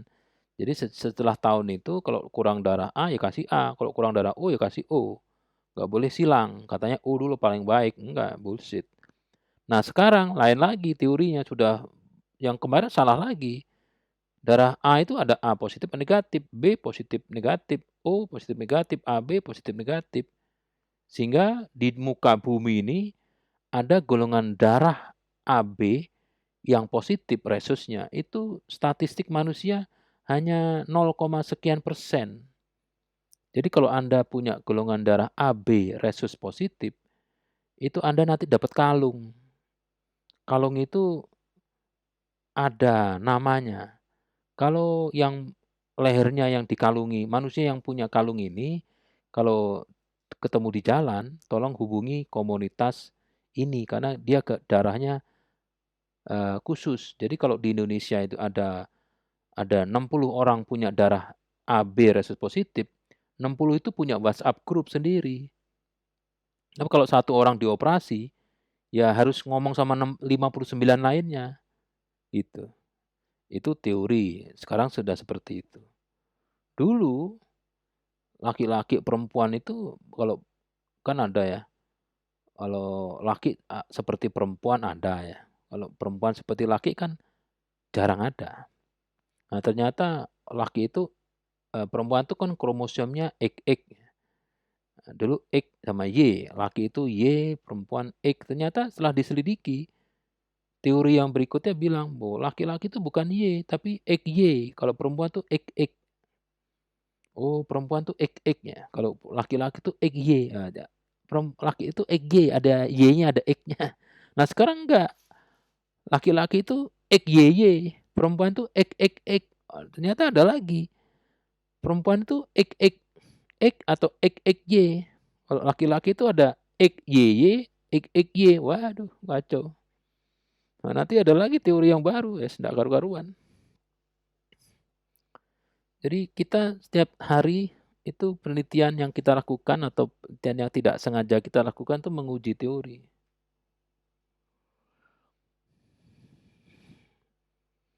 Jadi kalau ada orang mau kemana, siang-siang keluar dari ruangan, mau menguji teori Pak. Teori apa? Makan siang. Oh ya boleh. Makan siang itu membuat kenyang. Belum tentu. Ada yang makan siang nggak kenyang juga ada gitu. Jadi mau menguji teori. Mandi itu apakah menyehatkan? Ya diuji tiap hari aja. Kalau mandi setiap hari 40 kali sama sekali, bedanya apa gitu. Ternyata nggak mandi juga nggak apa-apa, tapi begitu sakit langsung mati. Ada pertanyaan sudah? Belum? Ya minimal ada lah, biar pantas kalau ada kuliah ini. Permisi Pak, Ya silakan. mau bertanya Pak. Ya. Apakah para cendekiawan secara berpikirnya menggunakan teori juga Pak? Oke, apakah para cendekiawan itu berpikirnya pakai teori? Ya, cendekiawan itu diartikan sebagai kaum terpelajar ya, kaum terpelajar. Jadi kalau kaum terpelajar itu macam profesor ya, profesor yang status akademiknya itu paling tinggi di suatu perguruan tinggi ya. Jadi orang-orang yang disebut profesor itu ngomongnya apa yang keluar dari mulutnya itu kalau di dalam suatu kelas, suatu ruangan akademik, dia harus menggunakan teori atau hasil penelitian yang ilmiah. Jadi kalau ngomong itu pertama masuk akal, rasio. Yang kedua selalu menjabarkan langkah-langkahnya dan langkah-langkahnya itu selalu terlihat semuanya. Ya. Terus yang ketiga sudah dibuktikan sendiri oleh dia. Itu paling tidak. Jadi karena menggunakan ilmiah ya berarti pola berpikirnya ya seperti itu ya. Itu yang benar ya, yang benar. Tapi para cendekiawan itu kadang benernya sendiri gitu loh. Misalnya profesor yang bidang ilmunya itu tentang air ya. Tentang air itu harus begini begini begini. Suatu air itu dia meneliti bahwa air itu sumber kehidupan harus punya unsur A, B, C, D supaya disebut airnya benar. Nah, sekarang perusahaan yang menjual air minum dalam kemasan itu mikir gimana supaya produk kita ini dilaku ya. Gini aja Min, nah, kata mereka tuh kesepakatan ya, kebenaran kesepakatan di rapat direksi perusahaan penghasil air minum dalam kemasan itu bilang, gini aja, kita kan punya lab. Lab itu kan sebetulnya yang bekerja juga, yang kerja di situ adalah ahli-ahli semua. Bukan profesor ya, kalau profesor itu kan harus ngajar. Ahli doktor, peneliti-peneliti yang kerja di lab kita itu bilang bahwa air yang kita produksi itu menyehatkan karena mengandung unsur unsur-unsur apa sih namanya itu kalau unsur itu ada di dalam alam itu unsurnya begini begini begini. Nah, begini-begini itu secara teori itu menyehatkan manusia. Jadi air yang kita jual ini menyehatkan manusia. Tapi itu kan kebenarannya kebenaran pragmatis dia. Karena dia yang bikin. Jadi kalau ada suatu pabrik penghasil minuman dalam kemasan bilang, hasil penelitian yang kami lakukan, air yang kami jual mengandung bla bla bla itu bullshit. Kenapa ya? Jelas dong. Yang bikin penelitian dia sendiri. Nah, supaya tidak kelihatan bullshit, dia memberi bantuan 1 miliar peralatan lab ke suatu universitas. Nah, di universitas itu ada labnya. Labnya tuh ketuanya profesor. Ada 2 profesor di situ. Dikasih biaya 1 miliar, berisi ada uang cash, ada peralatan. Nah, sambil dideketi profesornya. Prof, mohon maaf nih, ini uang buat mainan Prof nih sama alat-alat lab. Ini nanti sebagai bentuk kerjasama kami, CSR kami, intinya mohon nanti air yang kami berikan ke lab ini bisa diuji Prof untuk latihan. Untuk latihan teman-teman, untuk mainan Prof bahwa, oh ini loh ngujinya bagus, gitu. Jadi airnya itu dikasih. Nah, begitu air dikasih mereka tes, terus hasil penelitian keluar secara ilmiah itu. Nah, hasil penelitian itu dipakai oleh mereka. Bahwa air yang kami produksi ini sudah diuji oleh Profesor A sama B di labnya penelitian kerajaan X. Nah, hasilnya jos. Ya kan yang ngomong bukan dia, yang ngomong profesornya. Nah, itu cendekiawan bilang gitu. Nah, itu dipakai teori kebenaran apa? Dia nggak tahu. Ya. Kadang cendekiawan itu bisa dibeli. Bisa dibeli itunya. Kecendekiawannya itu bisa dibeli. Tapi para ahli-ahli yang seperti itu dia enggak, saya hanya meneliti kok. Meneliti. Sekarang kalau Anda beli barang, ya, beli barang misalnya apa? Misalnya makanan atau makanan ya. Beli barang obat atau spare part ya.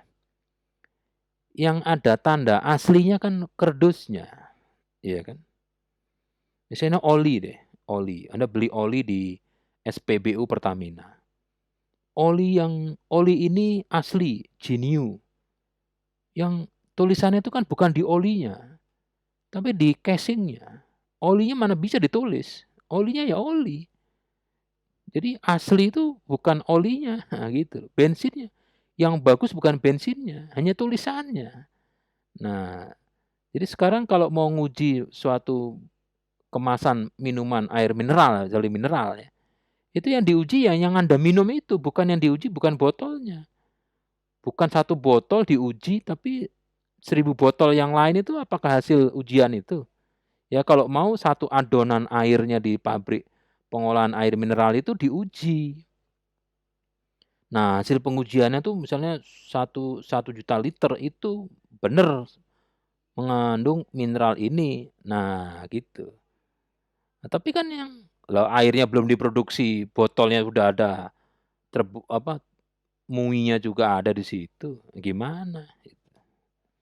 Jadi cendekiawan juga belum tentu benar, sehingga kita wajib ragu-ragu gitu loh ya. Jadi manusia itu pertama rasa ingin tahu, ragu-ragu dan ini dipakai gitu. Jadi kalau disuguhi minuman, air di suatu tempat yang Anda tidak pernah tahu kebenaran tempat itu, jangan diminum. Gitu loh. Even walaupun itu di suatu penjamuan penting kenegaraan atau misalnya di acara tertentu silakan minum. Ya jangan langsung diminum ragu-ragu. Jadi caranya bagaimana? Ya lihat sebelah kiri kanan depan Anda itu minumannya sama nggak kemasannya. Kalau sama, saya kalau mau minum saya baca doa dulu. Doa saya lama 1 menit sambil baca doa pura-pura kumat kamit. Anda lihat yang lain minum, oh minum. Tuh kan pingsan, nah gitu. Jadi kalau mereka yang minum itu 1 menit kemudian masih pecicilan ngomong, boleh Anda minumannya dia, gitu. Jangan minum Anda di botol Anda itu kan belum diuji. Jadi kenapa orang itu suka minum gelasnya orang, itu karena ragu-ragu gitu loh. Saya lebih suka minuman orang yang sudah diminum orang, karena terbukti dia masih hidup kok. Nah, daripada naik mobil travel dari Jakarta ke Palembang, di tengah jalan makan di suatu tempat antah berantah. Disitulah ingatannya berhenti. Karena 1 bulan kemudian setelah dia sadar, 1 bulan itu hilang karena dia koma. Kenapa? Ya minum minuman yang di sana itu. Jadi jangan minum ragu-ragu. Ya. Ragu-ragu. Bener nggak nih mata kuliah filsafat ilmu? Ini kok ada begini? Itu. Sebelum send WhatsApp nih bener nggak nih? Yang mulia Korprok kok gambarnya kok kayak begini? Ya, gitu. Ragu-ragu. Ragu-ragu itu terus gitu ya, ragu-ragu. Gitu Mas ya. Jadi even dia cendekiawan, ya secara rasional ya seharusnya dia harusnya benar, tapi jangan percaya gitu. Ya kayak sekarang jangan percaya kata saya. Anda harus mencari sendiri kebenarannya itu, gitu loh. Belum tentu benar ya. Jadi kita harus menguji terus kebenaran-kebenaran itu. Merek itu kan tidak ada yang benar. Setiap tahun merek itu berubah, ya, merek berubah. Oke, yang lain pertanyaan yang lain? Sudah bagus nih, sudah anget nih. Sudah bertanya ke topik-topik yang memang dibahas hari ini.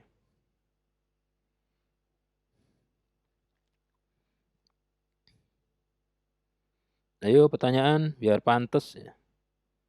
Biar latihan bertanya gitu. Jadi enggak ya, silakan. Kita nih pengen membuat skripsi gitu Pak tentang pengetahuan baru yang sebelumnya itu nggak ada dasarnya. Nah itu nanti di bab 2-nya itu ditulisnya apa ya Pak? Nah, gini. Kalau penelitian skripsi mahasiswa S1 itu tidak boleh menghasilkan suatu teori yang baru. S1 itu hanya membuktikan teori. S2 itu mengimplementasikan teori. Kalau S3 menghasilkan teori. Misalnya S1 itu kan misalnya perbandingan atau pengaruh strategi pembelajaran berbasis project terhadap hasil belajar siswa kelas berapa gitu ya. Itu yang pendidikan. Itu kan membuktikan teori bahwa strategi pembelajaran project based learning itu kan meningkatkan hasil belajar peserta didik. Tapi itu kan teorinya benar ya, deduktif dan didukung oleh hasil penelitian orang lain, tapi kan Anda belum percaya. Anda mau membuktikan sendiri, Anda penelitian di tempat Anda, di sekolah Anda, SMK Negeri 4 misalnya, atau SMA 42. Di situ Anda kasih treatment kelasnya, ternyata benar meningkat. Berarti Anda membuktikan teori bahwa project based learning itu meningkatkan hasil belajar peserta didik. Gitu. Tapi kalau hasil penelitiannya itu tidak meningkatkan, juga nggak apa-apa. Jangan bilang, waduh Pak, ini hasil penelitiannya malah menurun Pak. Wah nggak bisa. Ini harus diulang ya. Dosen pembimbingnya goblok gitu. Jadi kalau hasil penelitian Anda itu malah menurunkan hasil belajar siswa yang di kelas Anda itu sudah dikasih project based learning, hasilnya turun, itu temuan Anda itu. Bahwa penelitian saya membuktikan bahwa teori ini sudah tidak benar. Project based kan banyak yang bilang meningkatkan, loh tempat saya menurunkan. Gitu. Nggak apa-apa. Asal tahu kenapa turun. Jangan-jangan ada variabel yang tidak Anda lakukan. Ibaratnya bikin nasi goreng itu nggak dikasih garam, lupa nggak kasih garam ya bukan nasi goreng. Kok nasi goreng nggak enak ya lupa pakai garam ya itu jelek. Nah misalnya penelitian yang mengukur bagaimana cara mengembangkan sistem informasi motor hilang. Itu dari teori-teori bilang bahwa ada namanya GPS. GPS itu menghasilkan longitude latitude. Ya. Ada namanya GSM board. Itu suatu board yang bisa menerima dan mengirim SMS. Ada Arduino board. Nah, itu semua benar itu. Hasil penelitiannya Arduino bisa mengendalikan GPS, Arduino bisa mengendalikan GSM, ya. Ya, jadi Anda membuat suatu teori dari hasil penelitian orang lain dan teori-teori yang benar tadi membuat suatu sistem usulan bahwa saya bisa membuat sistem informasi kendaraan setelah dicuri. Caranya menghubungkan GPS ke Arduino dan nanti Arduino ke GSM. Jadi nanti kita SMS, kita pakai handphone, kita kirim status. Nanti yang dikirim ke nomor yang di sistem Anda itu. Nanti begitu ada SMS, nanti GSM-nya ngasih tahu ke Arduino, "Hey Arduino, ada SMS. Arduino, jika ada SMS, baca SMS. Apakah SMS-nya berbunyi status? Ya, kalau status, ambil GPS. Hey GPS, statusmu mana? Longitude, latitude mana? Ambil. Begitu dapat, kirim lewat SMS. Nah, SMS dikirim ke handphone yang tadi nge-SMS. Nah, begitu SMS diterima, itu ada program kode latitude yang diterima by SMS dimunculkan di aplikasi. Ternyata aplikasinya melihat posisi motor tadi pagi sama posisi motor yang sekarang itu sudah berjarak 1 km. Padahal kunci masih Anda kemut. Berarti sistemnya bilang, apakah kunci sudah Anda pegang? Kunci masih Anda pegang? Masih. Kalau kunci masih Anda pegang, berarti selamat. Motor Anda berpeluang sudah dicolong. Nah, itu. Itu S1, membuktikan teori. Teorinya apa? Ya teorinya tadi itu. Apakah GPS dapat menghasilkan longitude, latitude? Ternyata masih benar. Apakah board GSM bisa menerima dan mengirim SMS? Benar. Apakah Arduino-nya bisa mengendalikan? Benar. Jadi S1 hanya membuktikan teori. Jangan S1 mencari teori baru, nggak kelar. Skripsi yang bagus itu skripsi yang selesai. Skripsi saya bagus, Pak. Udah selesai? Belum, Pak. Ini tahun ke-14 saya kuliah di sini, nggak ada. Dan kayak saya S3 10 tahun. Wah, dibully profesor ya, diam aja. Ya, emang gue pikirin gitu. Ya karena pragmatis gitu. Kalau enggak 10 tahun, kalau saya cuman sekolah S3 7 tahun, saya dapat jadi demang di sana. Wah, zaman itu jadi demang itu urusannya berat. Lebih baik pura-pura bego, ya, emang bego beneran. Ya kata orang biarin aja. Jadi itu Mas ya, jangan bikin skripsi untuk menemukan teori. Nggak kelar nanti skripsinya. Jadi ada mahasiswa IKK itu S1 implementasi. Wah salah, kesian. S1 itu hanya membuktikan teori. Bahwa V sama dengan I kali R cukup. Emang apa Pak?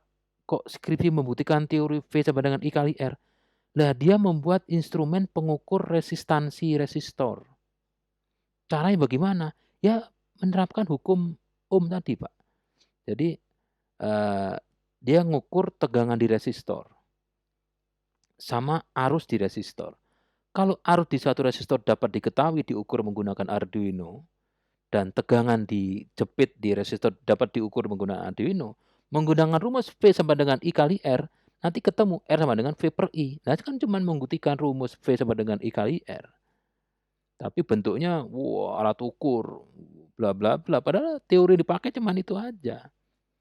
Jadi nanti, hati-hati ya, kalau Anda membuat skripsi, tapi teorinya nggak ada, gitu. Bikin alat nih, pendeteksi kiamat. Teorinya mana? Nggak ada, Pak. Ya nggak bisa. Ya, ada penelitian yang hasilnya itu bukan membuktikan teori, tapi menghasilkan teori. Namanya penelitian kualitatif. Ya. Kalau masih ada rumusan masalah, ada pembatasan masalah, ada bab 2 teori, itu penelitian kuantitatif. Ya, itu menggunakan teori. Jadi tujuannya memang membuktikan teori. Tapi kalau Anda penelitian menghasilkan teori, itu kualitatif, itu penelitian lama. Misalnya seperti ini, penelitian kualitatif itu. Faktor-faktor yang mempengaruhi dosen UNJ males ngajar mahasiswa. Coba, Anda harus mewawancarai semua dosen di UNJ yang hidup. Hidup tuh yang mau ngajar di semester 115. Ada berapa dosen? Wah, ada 800. Nah, Anda mau pakai apa? Mau tiap prodi? Kalau ada tiap prodi, berarti tiap prodi Anda harus wawancara 5 dosen. Kalau mau tiap prodi loh. Jadi nanti Anda punya pertanyaannya, punya kuesioner, diwawancarai. Tapi bukan, sebentar Pak, duduk Pak ya, nomor 1. Bukan begitu. Jadi pertanyaannya ngalir. Udah berapa lama ngajar, Pak? Wah, sudah lama, Mas. Waktu ngajar itu gimana, males nggak? Males, apalagi zaman sekarang. Nah, itu setelah dilakukan berminggu-minggu satu dosen, dikali sekian ratus dosen, Anda nanti mendapatkan data gitu. Data itu Anda simpulkan bahwa ternyata ada 17 faktor yang membuat dosen itu tidak mau ngajar. Jadi nanti hasil penelitian Anda terdapat 17 faktor yang mempengaruhi dosen tidak mau mengajar di UNJ. Kata pengantarnya, terima kasih kepada Yang Mulia, karena alhamdulillah skripsi saya telah selesai dalam waktu 10 tahun. Waduh, 10 tahun skripsi, ditambah 4 tahun kuliah, jadi 14 tahun. Itu. Jadi lama penelitian kualitatif itu. Dan tidak ada, kalau anak S1 penelitian kualitatif, itu dosennya, aduh Mas, cari yang lain deh, saya kelamaan bimbing, gitu, nggak mau. Nah, penelitian kualitatif itu kebanyakan di humaniora, ya, humaniora. Faktor-faktor yang membuat lulusan SMK itu masuk ke universitas. Oh, bayangkan itu. Itu Anda semakin banyak lulusan SMK yang masuk universitas Anda wawancarai, itu akan semakin bagus teorinya. Itu Mas ya, jangan membuat teori. Jadi kalau pertanyaan Anda tadi apakah menghasilkan teori yang baru, bab 2-nya nggak ada. Wong penelitian menghasilkan teori, jadi tidak ada teorinya. Gitu. Tapi itu konsepnya sudah beda. Ya. Sudah beda. Anda kalau berpikir seperti itu, Anda berarti 1 orang dari 1.000 orang mahasiswa UNJ. Jadi memang ada minority statistik.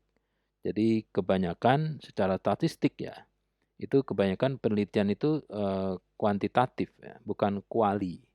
Kuali itu ya begitu, menghasilkan teori.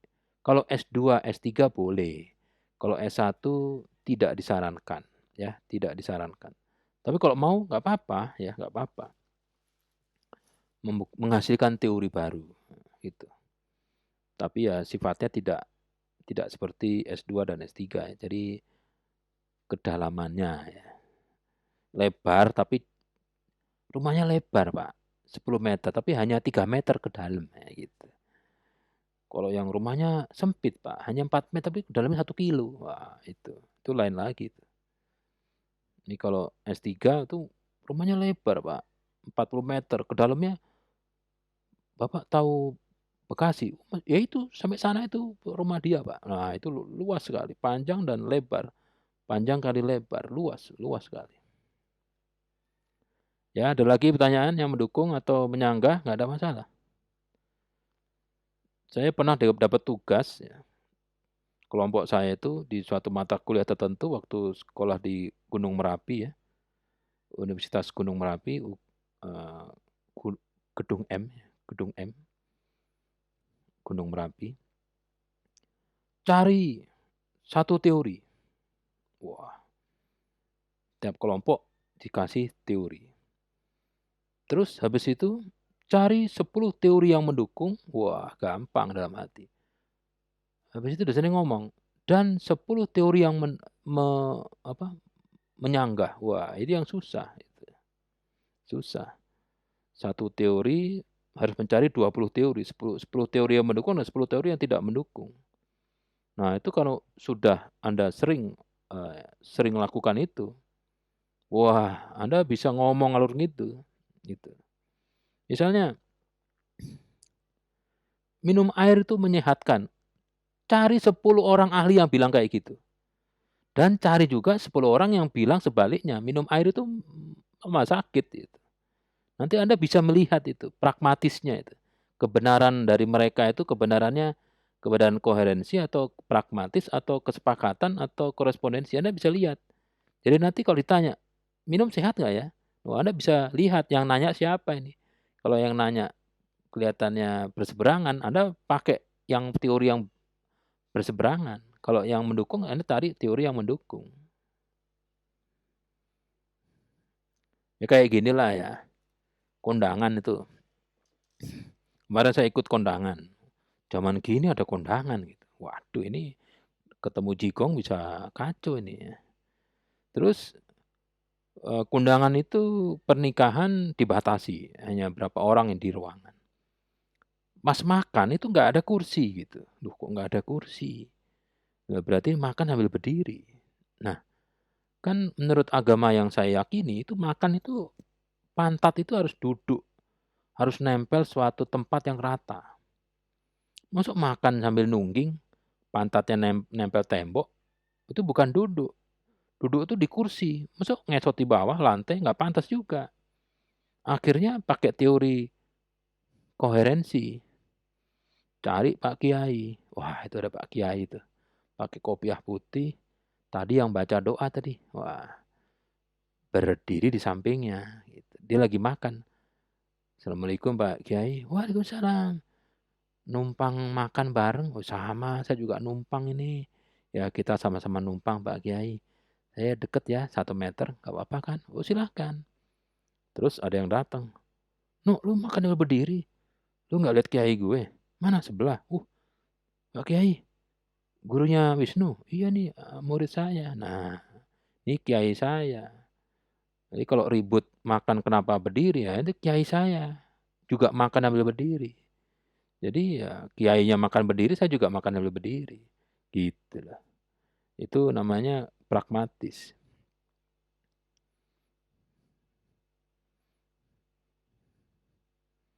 Jadi kalau ada orang tua atau ada anak yang nakal, itu orang tuanya membela. Ini saya membela anak saya. Anak kamu kan nakal. Iya, tapi anak saya gitu. Jadi pragmatis. Jadi saya jangan dibantuin. Saya membela anak saya karena anak saya ini ya orang ini anak saya. Nakal iya, tapi anak saya. Saya siapa lagi yang bela? Gitu. Jadi waktu pemilihan umum tuh jangan milih si ini ya. Gimana nggak milih? Orang tua bilang kamu milih ini ya. Nah, jadi bingung. Orang tua bilang milih itu ya sudah. Saya milih ini. Kenapa? Karena suruh orang tua. Jangan ikut saya. Gitu. Itu pragmatis gitu. Pragmatis. Banyak Anda bisa lihat tuh ya kayak gitu. Tapi kalau penelitian enggak ada itu. Penelitian ilmiah itu bebas nilai. Ngerti bebas nilai enggak? Nilai enggak ada nilai ya, enggak ada nilai. Kayak pernah dengar yang namanya bayi tabung. Bayi tabung itu untuk sebagian besar manusia itu bilang, oh ini tidak benar. Ya, bayi tabung. Jadi suami istri nikah syah tapi nggak punya anak. Ini nggak usah lihat siapa yang bermasalah ya. Pokoknya nggak punya anak aja. Terus akhirnya pakai bayi tabung. Bayi tabung tuh teorinya spermanya yang laki diambil. Cara gimana Pak? Nonton Doraemon lah situ. Terdapat satu gayung gitu. Spermanya. Terus yang ceweknya ditunggu. Tiap bulan nanti diambil 1 sel telur. 1 sel telur sama sperma segayung tadi itu dimasukkan di cawan Petri. Nah, biasanya sel telurnya yang perempuan nggak 1, 4 diambil, itu dibuahi. Nah, 4 ini dimasukkan cawan Petri, diangetin di situ, jadi semua. Nah, setelah jadi semua, ini mana yang diambil? Dikasih ke yang perempuan, mana yang diambil? Terus kalau saya milih yang ini 3 dibunuh. Caranya gimana? Ditusuk jantungnya mati. Oh gitu jangan, kasihan. 4-4-nya aja. Ya 4-4-nya diambil. Sekarang ditanya lagi sama sistem dokternya. Ini mau di sendiri atau pakai orang lain? Ya saya nggak bisa ya. Karakteristik saya nggak bisa untuk hamil. Oh pakai ini ya rencana cadangan. Iya dia punya sistem. Dia woro-woro berapa orang, siapa yang mau rahimnya mau disewakan. Ada orang 4 disewakan. Ya udah. Satu-satu dikasih tuh. Kasih sel telur sudah dibuai. Tung 4 gitu.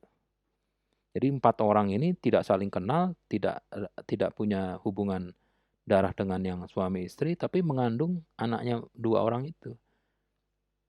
Nanti begitu lahir ada dibawa sama yang melahirkan itu banyak macam-macam, jadi sengketa hukum. Jadi itu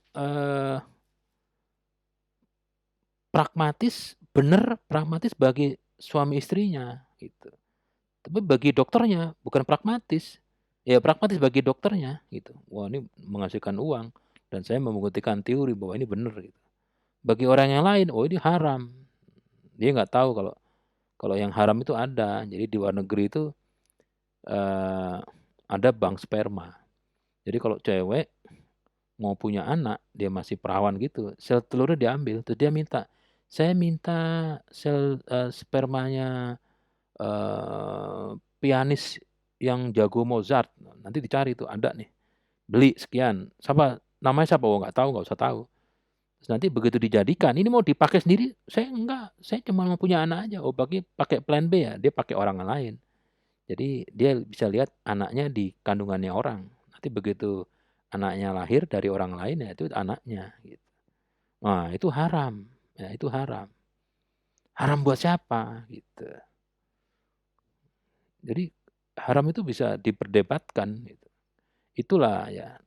Itu namanya kalau ilmuwan itu bebas nilai. Bikin bom nuklir ya nggak ada gunanya. Jadi kalau Anda melakukan penelitian bikin alat itu, apakah Anda mikir buat apa gitu? Supaya lulus, Pak. Nah, itu kan berarti hanya buat lulus saja kan. Bukan buat kemaslahatan umat. Nah, itu bebas nilai. Jadi bodoh amat sebetulnya laporan penelitian dipakai enggak bodoh amat, penting gua lulus. Itu namanya pragmatis. Itu gitu. Ada lagi instruksi. Pokoknya diinstruksikan begini, begini, begini. Habis itu ditinggal bodoh amat. Nah, itu pragmatis juga. Ada lagi pertanyaan? Sudah jam 3 nih, udah terlalu panjang, bahaya ngomong banyak-banyak. Nanti terlalu lama nanti itunya apa? Link video pembelajaran di link YouTube-nya terlalu lama itu. Jadi paling tidak minggu depan bisa lebih baik ya pertanyaannya, ya ada interaktif, jangan kayak begini satu arah ya. Jadi tolong minggu depan nanti kalau sudah ada material video pembelajarannya di Google Classroom dilihat, terus habis itu PowerPoint-nya dibaca mana yang jadi pertanyaan. Nanti pada saat tatap muka sinkron seperti ini ditanyakan gitu. Saya lebih suka pada saat kuliah ini tidak membahas material, jadi langsung bertanya. Jadi sebelumnya sudah baca, tapi saya lihat pada bengong semua, jadi akhirnya diterangkan. Oke ya, diperbaiki di pertemuan yang akan datang. Selamat sore, Assalamualaikum warahmatullahi wabarakatuh. Waalaikumsalam warahmatullahi wabarakatuh. Terima kasih, Pak. Oke, ya. Terima kasih, Pak.